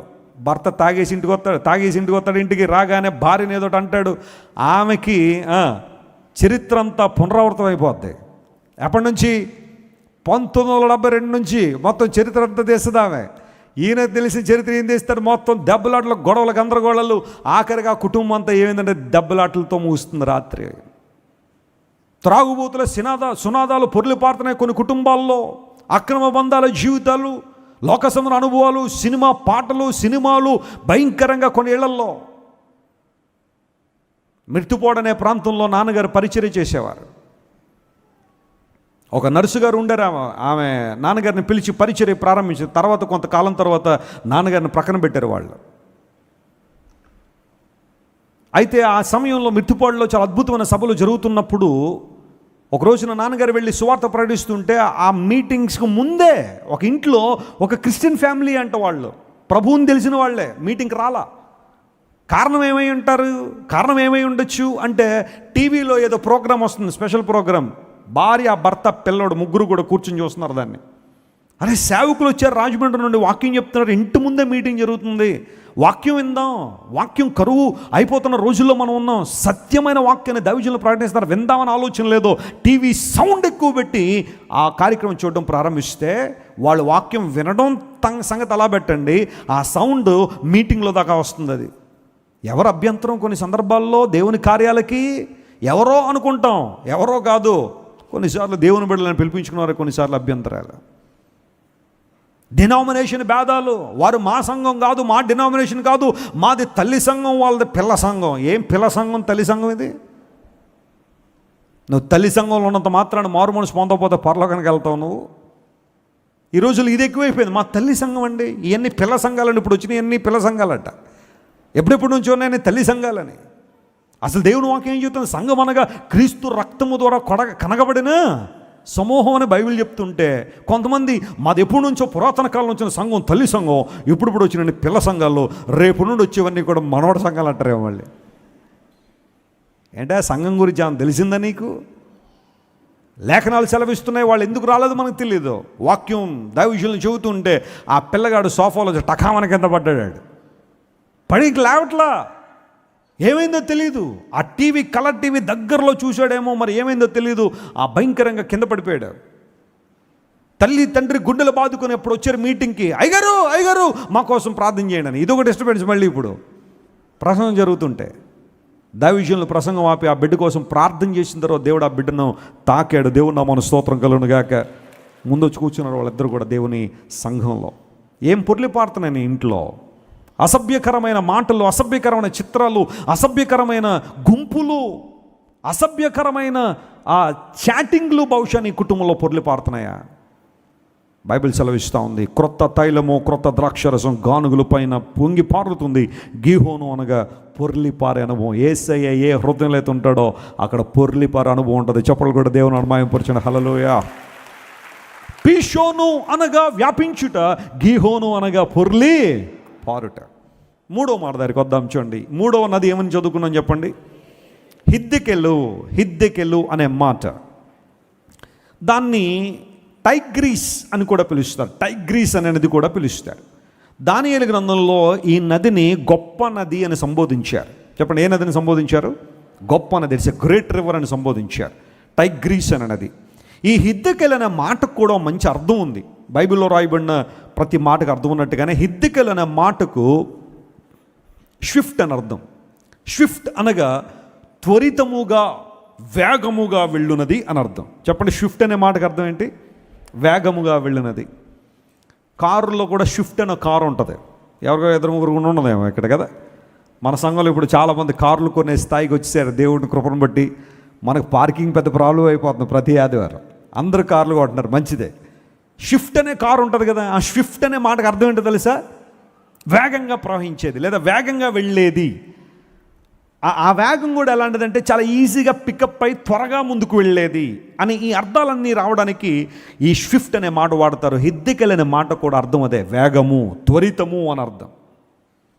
ఆధ్యాత్మిక భాషలో మనం గమనించాల్సింది ఏంటంటే, మనం త్వరపడాల్సిన వాటికి త్వరపడాలి, త్వరపడకూడని వాటికి మనం ఏం చేయకూడదు చెప్పండి? త్వరపడకూడదు. లేఖనంలో మాట మీకు జ్ఞాపకం చేస్తాను. ఈ స్విఫ్ట్ అనే పదం మరలా అక్కడే మనం చూస్తాం బైబిల్లో. ఎక్కడంటే యాకోబు అనే దైవజనుడు అంటాడు, మీలో ప్రతి ఒక్కడు కూడా మాట్లాడడానికి, అందరూ చెప్పాలి, మాట్లాడడానికి ఏం చేయాలా? నిదానించాలి. కోపపడడానికి నిదానించాలి, కానీ వినడానికి ఏమవ్వాలి? ఆ వేగిరం అనే మాట ఉంది చూసారా, అక్కడ కూడా స్విఫ్ట్ అనే పదం వాడారు. త్వరితము అనే మాట అంటే క్విక్గా రెస్పాండ్ అవ్వడము, త్వరగా ఆ పని చేయడం, వేగముగా కదలడం. జంతువులు కొన్ని ఉంటాయి, వేగంగా కదిలే జంతువులు కొన్ని ఉంటాయి. చెప్పండి, సోమరిగా ఉండే జంతువులు కొన్ని ఉంటాయి. పాముల్లో 2 రకాలు తీసుకుంటే పొడపాములు అని ఉంటాయి. అవి ఎలా ఉంటాయి చెప్పండి? పొడపాములు చాలా స్లోగా ఉంటాయి కదా. వాటిని మీద కాలేజ్ తొక్కెళ్ళిపోయిన మరీ తీవ్రమైన బాధ రాకపోతే వస్తే తర్వాత సంగతి గారు, రాకపోతే పెద్ద ఏం పట్టించుకోదు అది. అయితే త్రాసుపాము ఉంటుంది, ఎలా ఉంటుంది అది? మామూలుగా ఉంటుంది అది. దాని వేగము, అసలు త్రాచుపామును కొట్టే విధానం కూడా చాలా జాగ్రత్తగా ఉండాలి. కొంతమంది పాము రాగానే కర్ర ఎది కొట్టేస్తానంటారు చాలామంది. త్రాసుపామును కొట్టే విధానంలో జాగ్రత్తగా ఉండాలి. వాలుగా కొట్టాలి కానీ స్ట్రైట్గా కొట్టకూడదు. దాన్ని స్ట్రైట్గా కొడితే ఆ కర్ర మీద నుండి ఎక్కేస్తుంది. కొన్ని టెక్నిక్స్ ఉన్నాయి. థ్యాంక్ గాడ్ నేను ఎప్పుడు పాముని చంపలేదు అనుకోండి, ఎప్పుడు నా దగ్గరికి రాలేదు అది. కానీ కొంతమంది ఇళ్లలోకి వస్తూ ఉంటే అప్పుడప్పుడు పాములు ఎవరిని వచ్చేస్తుంటాయి. పొడపాము చాలా నెమ్మదిగా కదులుతుంది. అదే త్రాచుపాము ఎలా కదులుతుంది? చాలా యాక్టివ్గా ఉంటుంది, చాలా చురుగ్గా ఉంటుంది అది. తాబేలు చాలా, చెప్పండి, ఎలా కదులుతుంది? స్లోగా కదులుతుంటుంది. కుందేలు ఎలా ఉంటుంది? దాని మీద ఒక స్టోరీ కూడా ఉందనుకోండి, పోన్లే ఆ స్టోరీలో తాబేలుని గెలిపించారు. కానీ న్యాచురల్గా కుందేలు కొంచెం వేగంగానే ఉంటుంది. షిఫ్ట్ అనే మాట, వేగం అనే మాట. దేవుని ప్రజలు కూడా చురుగ్గా ఉండాలి. స్తోత్రం చెప్పండి, హల్లెలూయా. ఈ హిద్దెకెల్ అనే మాటకు స్విఫ్ట్ అనగా త్వరితముగా పారున్నది, వేగంగా ప్రవహించినది అని అర్థమైతే దేవుని బిడలు కూడా వేగంగానే ఉండాలి. దేనికి వేగంగా ఉండాలి? వ్యర్థమైన పనులు చేయడానికి కాదు ఈ త్వరితము, ఎవరినైనా తిట్టడానికి కాదు ఈ త్వరితము, ఎవరైనా మోసం చేయడానికి కాదు ఈ త్వరితము, లేకపోతే లోకసన కార్యాలు చేయడానికి కాదు ఈ వేగము. దేవునికి సంబంధించిన కార్యాలు మనం ఇప్పుడు ఎలా ఉండాలి? వేగంగా ఉండాలి. అందును బట్టి 7 గంటలకు ఆరాధన అంటే 8 గంటలకు రావాలి మనం, వేగంగా 8:30కు రావాలి. అంతేనా? లేదంటే ఇంకా అతి వేగంగా కొంతమంది వస్తూ ఉంటారు. ఆరాధన అయిపోతే టైంకి బండి ఎక్కడ పెడతారో తెలియదు, తాళం వేస్తారో కూడా తెలియదు, ఎందుకంటే ఆరాధన అయిపోతుంది. ఆ తొందర నువ్వు మొదట రావడానికి ఉండాలి కదా. దేవుని కార్యాలంటే వేగంగా ఉండాలి. ప్రార్థన అనగానే ఎలా ఉండాలా? వేగంగా. కొన్ని కుటుంబాల్లో కుటుంబ ప్రార్థన చాలా అద్భుతంగా ఉంటుంది. ఆ భర్త లేదా భార్య ప్రార్థనో ప్రార్థన ప్రార్థనో ప్రార్థన అంటే అరగంట గ్యాదర్ అవుతారు అందరూ. అస్సలు చెప్పండి ఏముండదు, ఆ యాక్టివ్నెస్ ఉండదు, ఆ క్విక్గా రావాలని ఆలోచన ఉండదు. మటన్ బిర్యానీ అనగానే ఎలా వస్తారు? మొత్తం ఫ్యామిలీ అంతా 2 నిమిషాల్లో మొత్తం భోజనం బల చుట్టూ నీ పిల్లలు ఒలివ మొక్కల్లాగా ఉంటారని అందరూ చక్కగా మొక్కల్లా కూర్చొని పోతారు వచ్చి. ప్రార్థనకి ఎందుకు రావట్లేదు? దేవుని వాక్యం అంటే ఎందుకు రావట్లేదు? దేవుని మందిరం అంటే ఎందుకు ఆ వేగం లేదు నీలో? ఆ ఆసక్తి లేదనుకుంటా కదా. బైబిల్లో ఇద్దరు వ్యక్తులు మీకు పరిచయం చేస్తాను, మార్తా అండ్ మేరీ. మార్త విస్తారమైన పనుల్లో వేగంగా ఉంది, మరియా దేవుని మాటలు వినడంలో వేగంగా ఉంది. స్తోత్రం చెప్పండి, హల్లెలూయా. నీ వేగం దేనికి? నీ త్వరితం దేనికి? హిద్దికల్ అనే మాటకు యాక్టివ్నెస్, స్విఫ్ట్ అని అర్థం, ఫాస్ట్ అండ్ స్పీడ్. ఈ మాటలు మనం తీసుకుంటే క్రీస్తు ప్రభువుని అంగీకరించే దేవుని బిడ్డలుగా మనం కూడా చురుకుగా ఉండాలి. బైబిల్లో మాట ఉంది, చురుకుగా ఉండుట గొప్ప భాగ్యము అన్నాడు. భాగ్యం అంటే ఆస్తి. నువ్వు చురుగ్గా లేకపోతే సకల రోగాలకి నిలయంగా ఉంటావు. రోగాలనే మాట్లాడుకుని ఈ బ్రదర్ బాగా ఉన్నాడు, మనకి చక్కగా సోఫాలో కూర్చున్నారు, రోజు ఆవయిద్దాం రండి అని చెప్పి ఆవాహయామిలాగా వచ్చి కూర్చుంటాయి ఆ రోగాలన్నీ.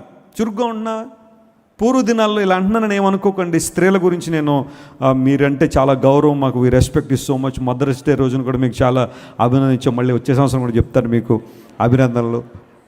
స్త్రీలు కొంతమంది చూడండి ఫ్యామిలీలో చాలా చురుగ్గా ఉంటారు, ఎంత పనైనా ఒక్కరే ఫాస్ట్గా చేయాల్సి.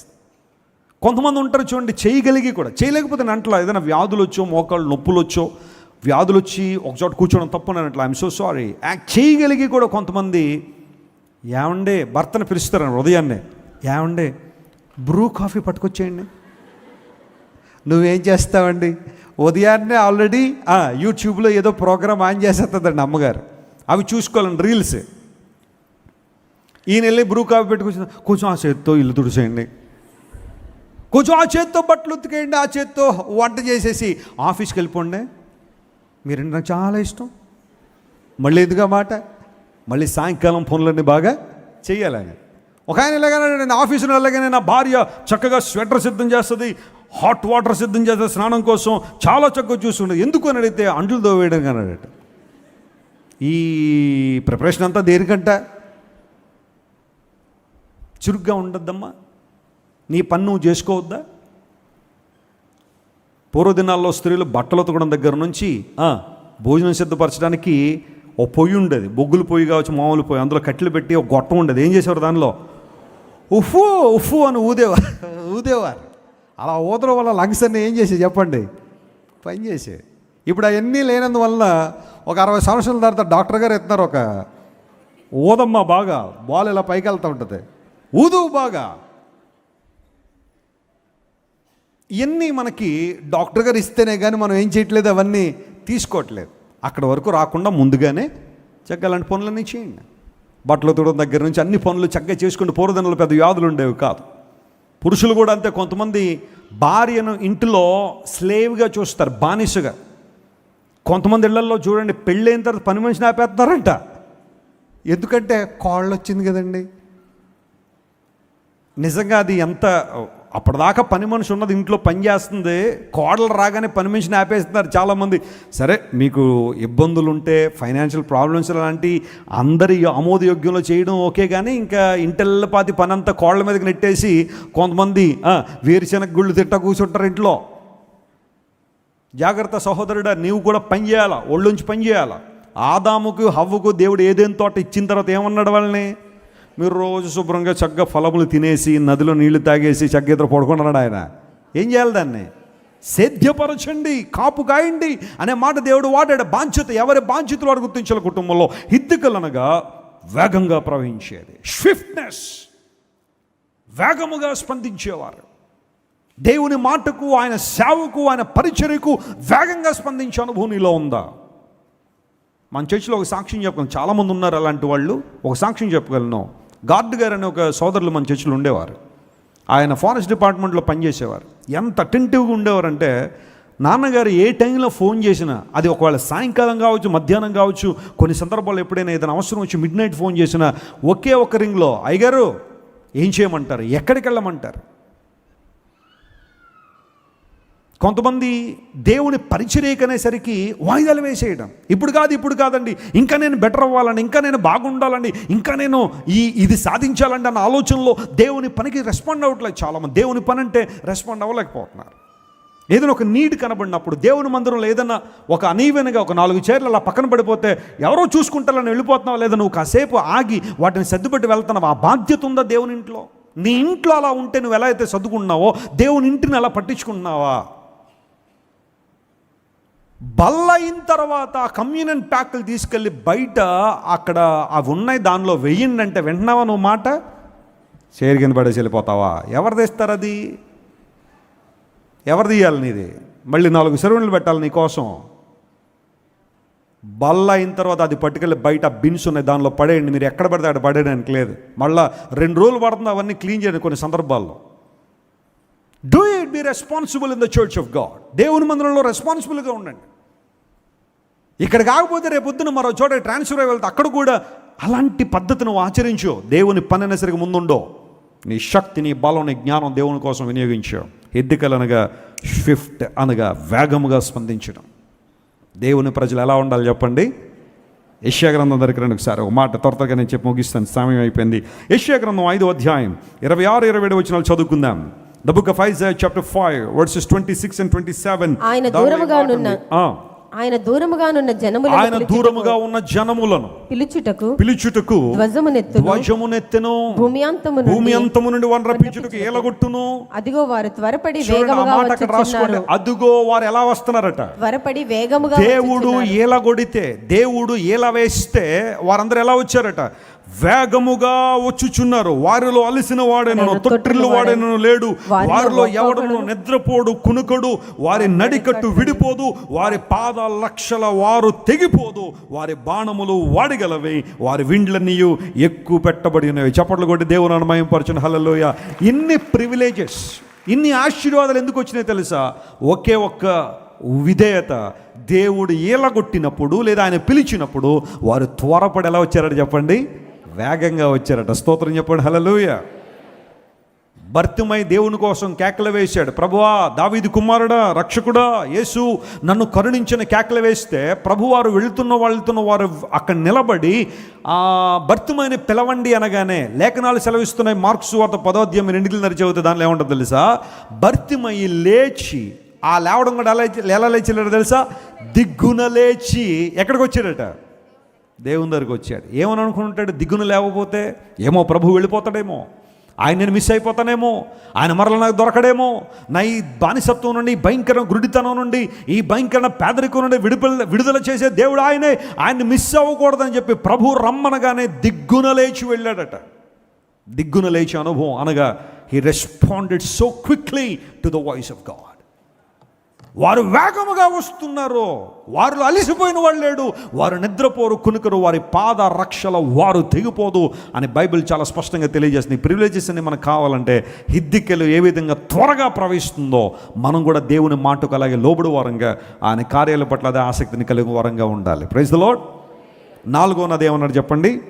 యూఫ్రటీస్. యూఫ్రటీస్ అనే నది చాలా హిస్టారికల్ రివర్. దీన్ని ఫరాతు అని కూడా పిలిచారు కదా. దీనికి ఉన్న మరొక పేరు ఫరాతు. ఈ యూఫ్రటీస్ అనే మాటకు అర్థం ఏంటంటే స్వీట్ అని అర్థం. చెప్పండి, యూఫ్రటీస్ అనే మాటకు అర్థం ఏంటి?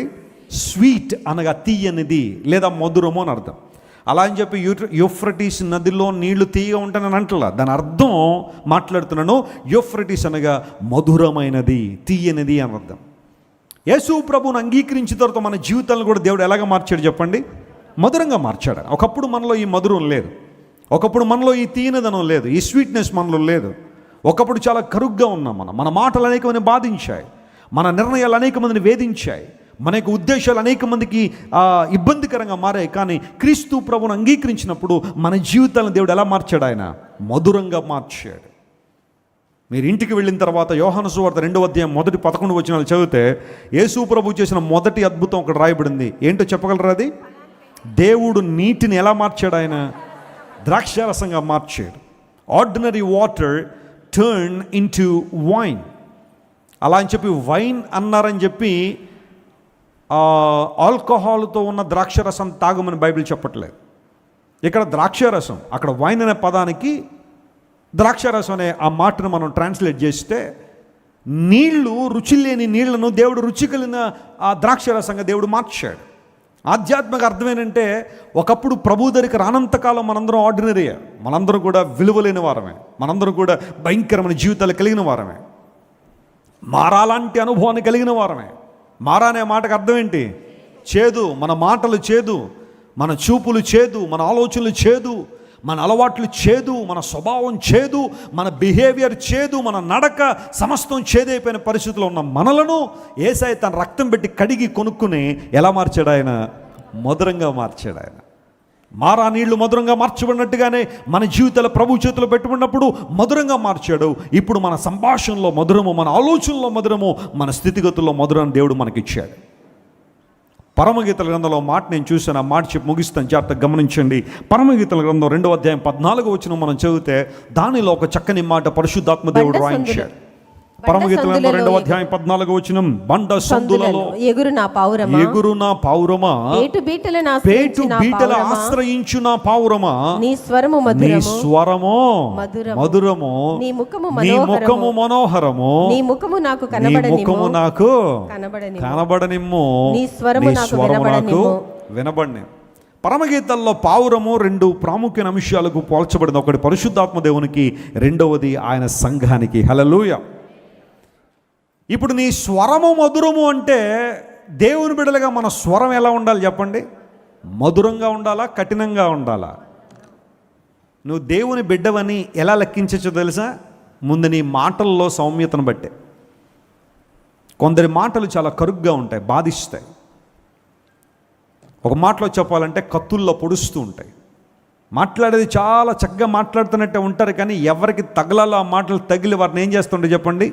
బ్లీడ్ చేస్తాయి. ఒక మాటలో చెప్పాలంటే ఒక కత్తితో పొడిచిన బ్లడ్ ఎలా అయితే వస్తుందో మనసును అలా గాయపడుస్తూ ఉంటారు. టార్గెట్ రీచ్ అవ్వాలంతే వాళ్ళకి. స్వరం మాటలు చాలా భయంకరమైన కత్తిపోటుల్లో ఉండే మాటలు. నిందిస్తారు, అవమానిస్తారు, తక్కువ చేసి మాట్లాడేవాళ్ళు, అవమానించేవాళ్ళు. కానీ దేవుని బిడ్డలుగా మన స్వరం ఎలా ఉండాలని చెప్పండి? మధురంగా ఉండాలి. Praise the lord. మనం మాట్లాడితే కాసేపు వినాలనిపించాలా, అంతేగాని మైక్ ఎప్పుడు ఆపేస్తారు నాయన అని అనకూడదు. లేకపోతే వీడు మాట్లాడకపోతే బాగుంటుందని అనకూడదు వాళ్ళు. నీ మాటలు మధురంగా ఉండాలి, నీ పలకరింపు మధురంగా ఉండాలి, నీ ఉద్దేశాలు మధురంగా ఉండాలి. దేవుడు అదే కోరుతున్నాడు. నీ స్వరం మధురము. ఇంటికి వెళ్తారు, చదవండి. అదే పరమగీతం 1వ అధ్యాయం 4వ వచనం, నీ ప్రేమ ద్రాక్షారసము కన్నా మధురం అన్నాడు. స్తోత్రం చెప్పండి. హల్లెలూయా. అది ఆధ్యాత్మిక అర్థంలో మనం తీసుకుంటే మన ప్రేమ కూడా ఎలా ఉండాలి చెప్పండి? మధురంగా ఉండాలి. కపటంతో ఉండడానికి వీల్లేదు, కల్మషంతో ఉండడానికి వీల్లేదు, షుగర్ కోటెడ్గా ఉండడానికి లేదు మన ప్రేమ. కొంతమంది ప్రేమలు బహుశా అలా ఉంటాయేమో, పైకి ఒలికిస్తారు ప్రేమ, లోపలంతా వారి మీద ఏముంటుంది? ద్వేషం. పలకరింపు చాలా తీయగా ఉంటుంది, కానీ హృదయంలో వాళ్ళ మీద అభిప్రాయం మాత్రం చాలా వేరుగా ఉంటుంది. కపటంతో నింపబడిన ప్రేమలో, సహోదర ప్రేమలో ఈ రోజున భయంకరమైన కపటం వచ్చేసింది. సిబ్లింగ్స్ ఒకళ్ళనొకళ్ళు ప్రేమించుకోలేకపోతారు, ఆస్తి గొడవలు, గందరగోళాలు. మొన్న ఎక్కడో న్యూస్లో చూస్తూ ఉంటే తల్లి చచ్చిపోతే ఆమెకున్న బంగారు ఆభరణాల కోసం 3 కూతుళ్ళు పోరాటం. తల్లిని దహన సంస్కారాలు చేయనివట్లా, అప్పటికే 1.5 రోజు అయిపోయిందంట. లెక్క తేలాల్సిందే, శవం కాల్చాల్సిందే అన్నట్టు ఉంది పరిస్థితి అక్కడ. 3 కూతుళ్ళే. పోనీ ఆమెను తీసుకెళ్ళి దహన సంస్కారాలు ఏవో చేసిన తర్వాత కూర్చుని, ఇదిగో అమ్మ సంపాదించిన 10 తులాల బంగారంలో ఇదిగో ఇలా తీసుకుందామని అనుకోవడంలో తప్పేమి లేదు. కానీ ఇంకా శవం అక్కడ ఉండగానే, మృతదేహం అక్కడ ఉండగానే 3 కూతుళ్ళు కూడా దెబ్బలాడుకుంటున్నారు. ఏమైపోయింది సమాజం? ఎక్కడ పోతున్నాయండి ప్రేమలో? భార్యల మీద భర్తలకు ప్రేమలు ఉంటాయి ఈ రోజుల్లో, భర్తల మీద భార్యలకు ప్రేమలు ఉంటాయి. యాంత్రికంగా 2 రోబోట్లు ఇంట్లో తిరుగుతున్నట్టే. ఇన్ఫ్యాక్ట్ ఈ రోజుల్లో చాలామంది భార్యల భర్తలను ఏం చేస్తారని చెప్పండి? చంపేస్తున్నారట. రోజు ఎన్నో వార్తలు వచ్చేస్తున్నాయి. ఎందుకంటే ప్రేమ కనబడటం లేదు ఒకళ్ళ మీద ఒకళ్ళకి. తల్లిదండ్రులను ఇబ్బంది పెట్టేవారు, బిడ్డలను ఇబ్బంది పెట్టేవారు, భయంకరంగా కనబడుతున్న రోజుల్లో నీ ప్రేమ ద్రాక్షారసం కన్నా ఎలా ఉండాలా? మధురంగా ఉండాలి. పరిశుద్ధమైన రీతిలో ప్రేమించినప్పుడు, దేవుని ప్రేమించడం, నిన్ను వలని పొరుగుని ప్రేమించిన దేవుని ఆజ్ఞకు మనం లోబడినప్పుడు ఆ ప్రేమ మధురంగా ఉంటుంది. Praise the lord. ఆస్ట్రేలియాలో పుట్టి పెరిగి భారతదేశం పట్ల బాధ్యత కలిగి తనకున్న సమస్తాన్ని వదులుకొని అమ్ముకుని, ఎంతో కొంత ధనం ఉంటే అదంతా పట్టుకుని ఒరిస్సా రాష్ట్రం వచ్చి మయూర్భంజ్ అనే జిల్లాలో అద్భుతమైన ఆశ్రమాన్ని కట్టారు. Gladys Staines and Graham Staines అనే 2 భార్యాభర్తలు. వారి ముఖాలు చూస్తే దైవికమైన కళ, వారిని చూస్తుంటేనే ఒకలాంటి ఆదరణ, ధైర్యం. గ్రాహం స్టెయిన్స్ గారు వస్తున్నారంటేనే ఆయన ఒక ధైర్యం అక్కడ ఉన్న వాళ్ళందరికీ ఆశ్రమంలో. పూర్వదినాల్లో కుష్ఠవ్యాధి కనుక వస్తే వాళ్ళని గోను సంచుల్లో చుట్టి అరణ్యాల్లో వదిలేసేవారట. కారణం ఏంటో తెలుసా? నువ్వు ఏదో జన్మలో ఏదో తప్పు చేసావు, పాపం చేశావు. జన్మ సిద్ధాంతం నమ్మేవాళ్ళు కొంతమంది ఉంటారు. నేను అవన్నీ చెప్పి కొంతమందిని ఇబ్బంది పెట్టాలన్న ఉద్దేశం కాదు, కానీ పూర్వజన్మలో రకరకాల పాపాలు చేస్తే ఈ జన్మలో ఎలా పుడతారనే లిస్ట్ రిలీజ్ చేశారు. పూర్వజన్మలో నువ్వు ఈ తప్పు చేసావు కాబట్టే ఈ జన్మలో నీకు అవయవ లోపం ఉంది, ఈ జన్మలో నీకు వివాహం జరగలేదు, ఈ జన్మలో నీకు అదవ్వట్లేదు, ఇది అవ్వట్లేదు. ఎందుకంటే పూర్వజన్మలో నువ్వు చేసుకున్నది ఈ జన్మలో ఎలా నిన్ను ఇబ్బంది పడుతుందని ఒక లిస్ట్ రిలీజ్ చేశారు. కుష్ఠవ్యాధిగ్రస్తులు కూడా పూర్వజన్మలో ఏదో ఒక తప్పు చేశారు కాబట్టి ఈ జన్మలో కుష్ఠవ్యాధి వచ్చింది కాబట్టి వాళ్ళని అలా భరించనివ్వాలి, వారికి వైద్యం చేయకూడదు, వారిని మళ్ళా మనుషులుగా మార్చకూడదు. అలా గనక చేస్తే దేవుడి తలరాతను మార్చినట్టే అని వాళ్ళని తీసుకెళ్ళి గోను సంచుల్లో కట్టి అరణ్యాల్లో వదిలిపెట్టేస్తే, ఒక ప్రక్కన పురుగు వాళ్ళ దేహాన్ని తినడం అదొకటైతే, మరొక ప్రక్కన ఒంటరితనం వారిని వేధించి అంతవరకు చాలా చక్కగా ప్రేమించిన వాళ్ళే ద్వేషించి లోపల నెట్టేస్తే, ఏడుస్తూ బ్రతుకున్న వారిని జీపులో ఎక్కించుకుని ఆశ్రమానికి తీసుకొచ్చి వారి గాయాలన్నీ కట్టి కడుపు నుండి అన్నం పెట్టి, సాయంకాలం అయితే ఆ 3 పిల్లలు కూడా వాళ్ళతో మాట్లాడి ఆహ్లాదకర వాతావరణాన్ని తయారు చేస్తే జరిగిన సంఘటన ఏంటో మనకు తెలుసు. 1999 సంవత్సరం జనవరి 22వ తారీఖు రాత్రి గ్రాహం స్టెయిన్స్ గారిని, ఆయన 2 బిడ్డల్ని జీపులో పెట్టి తగలబెట్టేశారు. అత్యంత వినాశనమైన సంగతి. ఈయన ఏమన్నా ఒక తీవ్రవాద? ఖచ్చితంగా కాదు. పోనీ డ్రగ్స్ ఏమన్నా డీల్ చేశాడా? ఖచ్చితంగా కాదు. పోనీ ఎవరినైనా ఇబ్బంది పెట్టాడా? ఎవరినైనా హీనపరిచారా? ఏమీ లేదు. కేవలం క్రీస్తు ప్రేమను చూపిస్తున్నారనే అక్కసుతో వారిని తగలబెట్టేశారు, చిన్న బిడ్డలను సైతం. మన దేశ పరిస్థితి కొన్ని సందర్భాల్లో ఎంత బాధాకరంగా ఉంది అంటే, దేవుని బిడ్డలను అతి క్రూరంగా హింసించిన పరిస్థితి. దేశం అంతా కదిలిపోయింది ఆ రోజుల్లో. ప్రేమను చూపించిన వారికి ద్వేషాన్ని చూపించడం, ప్రేమను చూపించిన వారికి కార్పణ్యాన్ని చూపించడం, అదేదో గొప్ప పనిలా చాలామంది మరలా దాన్ని కీర్తించడం, అది ఇంకా బాధాకరమైన విషయం. దేవుని బిడ్డలారా నమ్మండి. గ్లాడిస్ స్టెయిన్స్ గారు నేను ఆస్ట్రేలియాలో కలుసుకున్నాను, బ్రిస్బెన్ అనే నగరంలో. ఆమెను కలుసుకున్నప్పుడు చాలాసేపు మాట్లాడాం ఇద్దరం. ఆమె మనసు ఎప్పటికీ కూడా ఇండియా మీద ఉంది. ఆమెకి వీసా ఇవ్వట్లేదు ఇండియా రావడానికి. ఇప్పటికీ ఆమె మనసు ఇండియాల మీదే. వెస్లీ గారు ఒరిస్సాలో పరిస్థితులు ఎలా ఉన్నాయండి? మేము విడిచి వచ్చిన సేవ పరిస్థితి ఎలా ఉంది? She was thinking about India, she was praying for India. భర్తను పిల్లలంతా క్రూరంగా చంపేసిన వాళ్ళని మనస్ఫూర్తిగా క్షమించేశాను. వాళ్ళు తమ జీవిత కాలంలో నా యేసుని తెలుసుకుంటే చాలు అని ప్రకటించిన అద్భుతమైన క్షమాపణ కలిగిన మహిళ గ్లాడిస్ స్టెయిన్స్. ఎక్కడి నుంచి వచ్చింది అంత ప్రేమ? ఎక్కడి నుండి వచ్చింది అంత క్షమాపణ? నీ స్వరము ఏంటి? మధురం. దేవుని బిడ్డలారా, యూఫ్రటీస్ అనే మాటకు స్వీట్నెస్ అన్నప్పుడు దేవుని ప్రజలు మధురంగా ఉండాలని దేవుడు ఆశిస్తున్నాడు. చేదైన అనుభవాల నుంచి బయటకు వద్దాం, చేదైన మాటల నుంచి బయటకు వద్దాం. ప్రభు మనల్ని దీవిస్తాడు, ఆశీర్వదిస్తాడు. పీషోను అనగా ఏమని చెప్పుకున్నాం చెప్పండి? వ్యాపించినది. క్రీస్తులో ఉన్నవారు ఏం చేస్తారు? వ్యాపిస్తారు. రెండోది గీహోను అనగా పొర్లిపారుట. క్రీస్తులో ఉన్న వారిలో క్రొత్త తైలము, క్రొత్త నూనె ఏమవుతుంది చెప్పండి? పొర్లిపారుతుంది. మూడోది హిద్దికెల్ అనే మాటకు వేగముగా వెళ్ళుట, షిఫ్ట్ అనే మాట, లేదా త్వరితముగా పనులు చేయుట. క్రీస్తు ప్రభువును అంగీకరించిన వారు స్పందించాల్సిన విషయాలకు త్వరగా స్పందిస్తారు, దేవుని కార్యాల పట్ల వేగంగా పరిగెత్తారు. నాలుగోది యూఫ్రటీస్ అనగా స్వీట్నెస్ అనగా మధురము. క్రీస్తు ప్రభువులో ఉన్నవారు మధురమైన అనుభవాలతో నింపబడిన వారు. ఇప్పుడు ఈ 4 నదులు ఇంకెప్పుడైనా మర్చిపోతారా మీరు? మర్చిపోకూడదు కదా. గుర్తుపెట్టుకోండి, క్రీస్తు అనే నది మనలో ప్రవహిస్తే 4 శాఖలు, ఈ 4 అనుభవాలతో పరిశుద్ధాత్మ దేవుడు మన జీవితాలు నింపునుగాక.